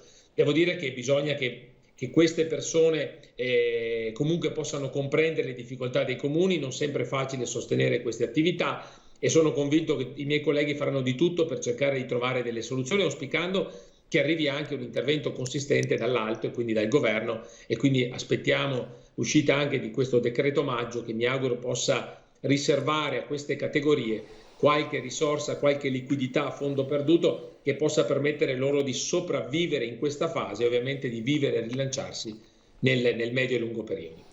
Diciamo che su questo lo scopriremo solo vivendo, perché il decreto è in fase di limatura, dovrebbero esserci queste risorse aggiuntive, questi interventi sulle spese fisse, ed è quello che ci auguriamo tutti, parlando ogni giorno con i commercianti, i titolari di negozio e quant'altro. Senta Padrin, nel suo territorio c'è Don Alessio Strapazzon, parroco di Castellavazzo. È una storia che, come Antenna 3, abbiamo raccontato con Tiziana Bolognani. Don Alessio, parroco di Castellavazzo, in piena emergenza decide di ritornare a fare l'infermiere, quindi ritorna al suo impiego originario e si mette a disposizione della comunità, un gesto tutt'altro che scontato. Presta servizio in casa di riposo a Trichiana e si ammala di Covid-19. Nei giorni scorsi è rientrato dopo un periodo non facile in canonica. Lei lo ha sentito? Sono sempre quotidianamente in contatto con lui, l'ho sentito anche questa mattina. Lui è stato ricoverato in ospedale per alcuni giorni e poi venerdì sera è stato dimesso, adesso si trova in canonica dove rimarrà per il periodo di convalescenza ancora per una 10-15 giorni. Devo dire che l'ho sentito su di spirito dopo aver trascorso alcuni giorni molto difficili, con fortissimi dolori, con febbre, quelle che sono un po' i sintomi di questa maledetta malattia, però adesso è bene e devo dire che è rinfrancato, contento di essersi ripreso. Io purtroppo poi ho anche l'altro parroco che ovviamente essendo venuto in contatto, non diretto, ma quindi in quarantena, in isolamento, quindi in questo momento le mie parrocchie hanno i parroci in casa e non fuori, ma comunque adesso quando riprenderanno le funzioni religiose, insomma, mi auguro che possano tornare al loro posto. Mi ero anche proposto al vescovo eventualmente di fare una messa, però sì, mi pareva un po' troppo, ma devo dire che Don Alessio è forte e mi auguro che possa veramente riprendersi definitivamente nel giro di poco tempo. Tra l'altro, Padrina, l'avevamo vista portare la croce il venerdì santo, quindi è già avviato sulla via della fede, insomma, mi pare di capire. Padrina, grazie mille, grazie per questa sua testimonianza importante sia da Presidente della provincia che da Sindaco di uno dei comuni principali del Bellunese. Speriamo davvero che si possa ripartire, che la montagna bellunese possa ripartire. Gli elementi ci sono tutti per fare bene. Grazie Presidente, buon lavoro. Grazie a voi, buona giornata, grazie. Siamo alle battute conclusive, anzi siamo in conclusione. Vi mostro un video di pochi secondi che è quello diramato poco fa dalla Regione del Veneto sulla banca del sangue. Poi andiamo in chiusura. Vediamo insieme il video. Della Regione Veneto contro il coronavirus. La sanità della Regione del Veneto ha sperimentato e confermato che i pazienti che hanno avuto la malattia sviluppano anticorpi che sono in grado di inibire l'infezione causata dal coronavirus. L'efficacia del risultato dipende dal quadro clinico generale. La persona per donare il plasma deve aver contratto la malattia. Se ha avuto solo il tampone positivo ma senza sintomi, oppure se ha avuto sintomi ma non è sicuro di avere avuto il coronavirus, non è idonea a donare il plasma. Negli asintomatici la quantità di anticorpi non è sempre sufficiente per curare il malato. Le ULSS invieranno una lettera a chi ha contratto la malattia, invitandoli a recarsi al centro trasfusionale della propria città e aiutare concretamente la guarigione di altri pazienti. Questo lo spot istituzionale molto semplice e chiaro della Regione del Veneto per quanto riguarda la partita della banca del sangue, il sangue dei malati poi guariti dal Covid-19. È tutto per questa prima parte di edizione straordinaria, ritorniamo in diretta alle 17:30. Buon proseguimento di giornata.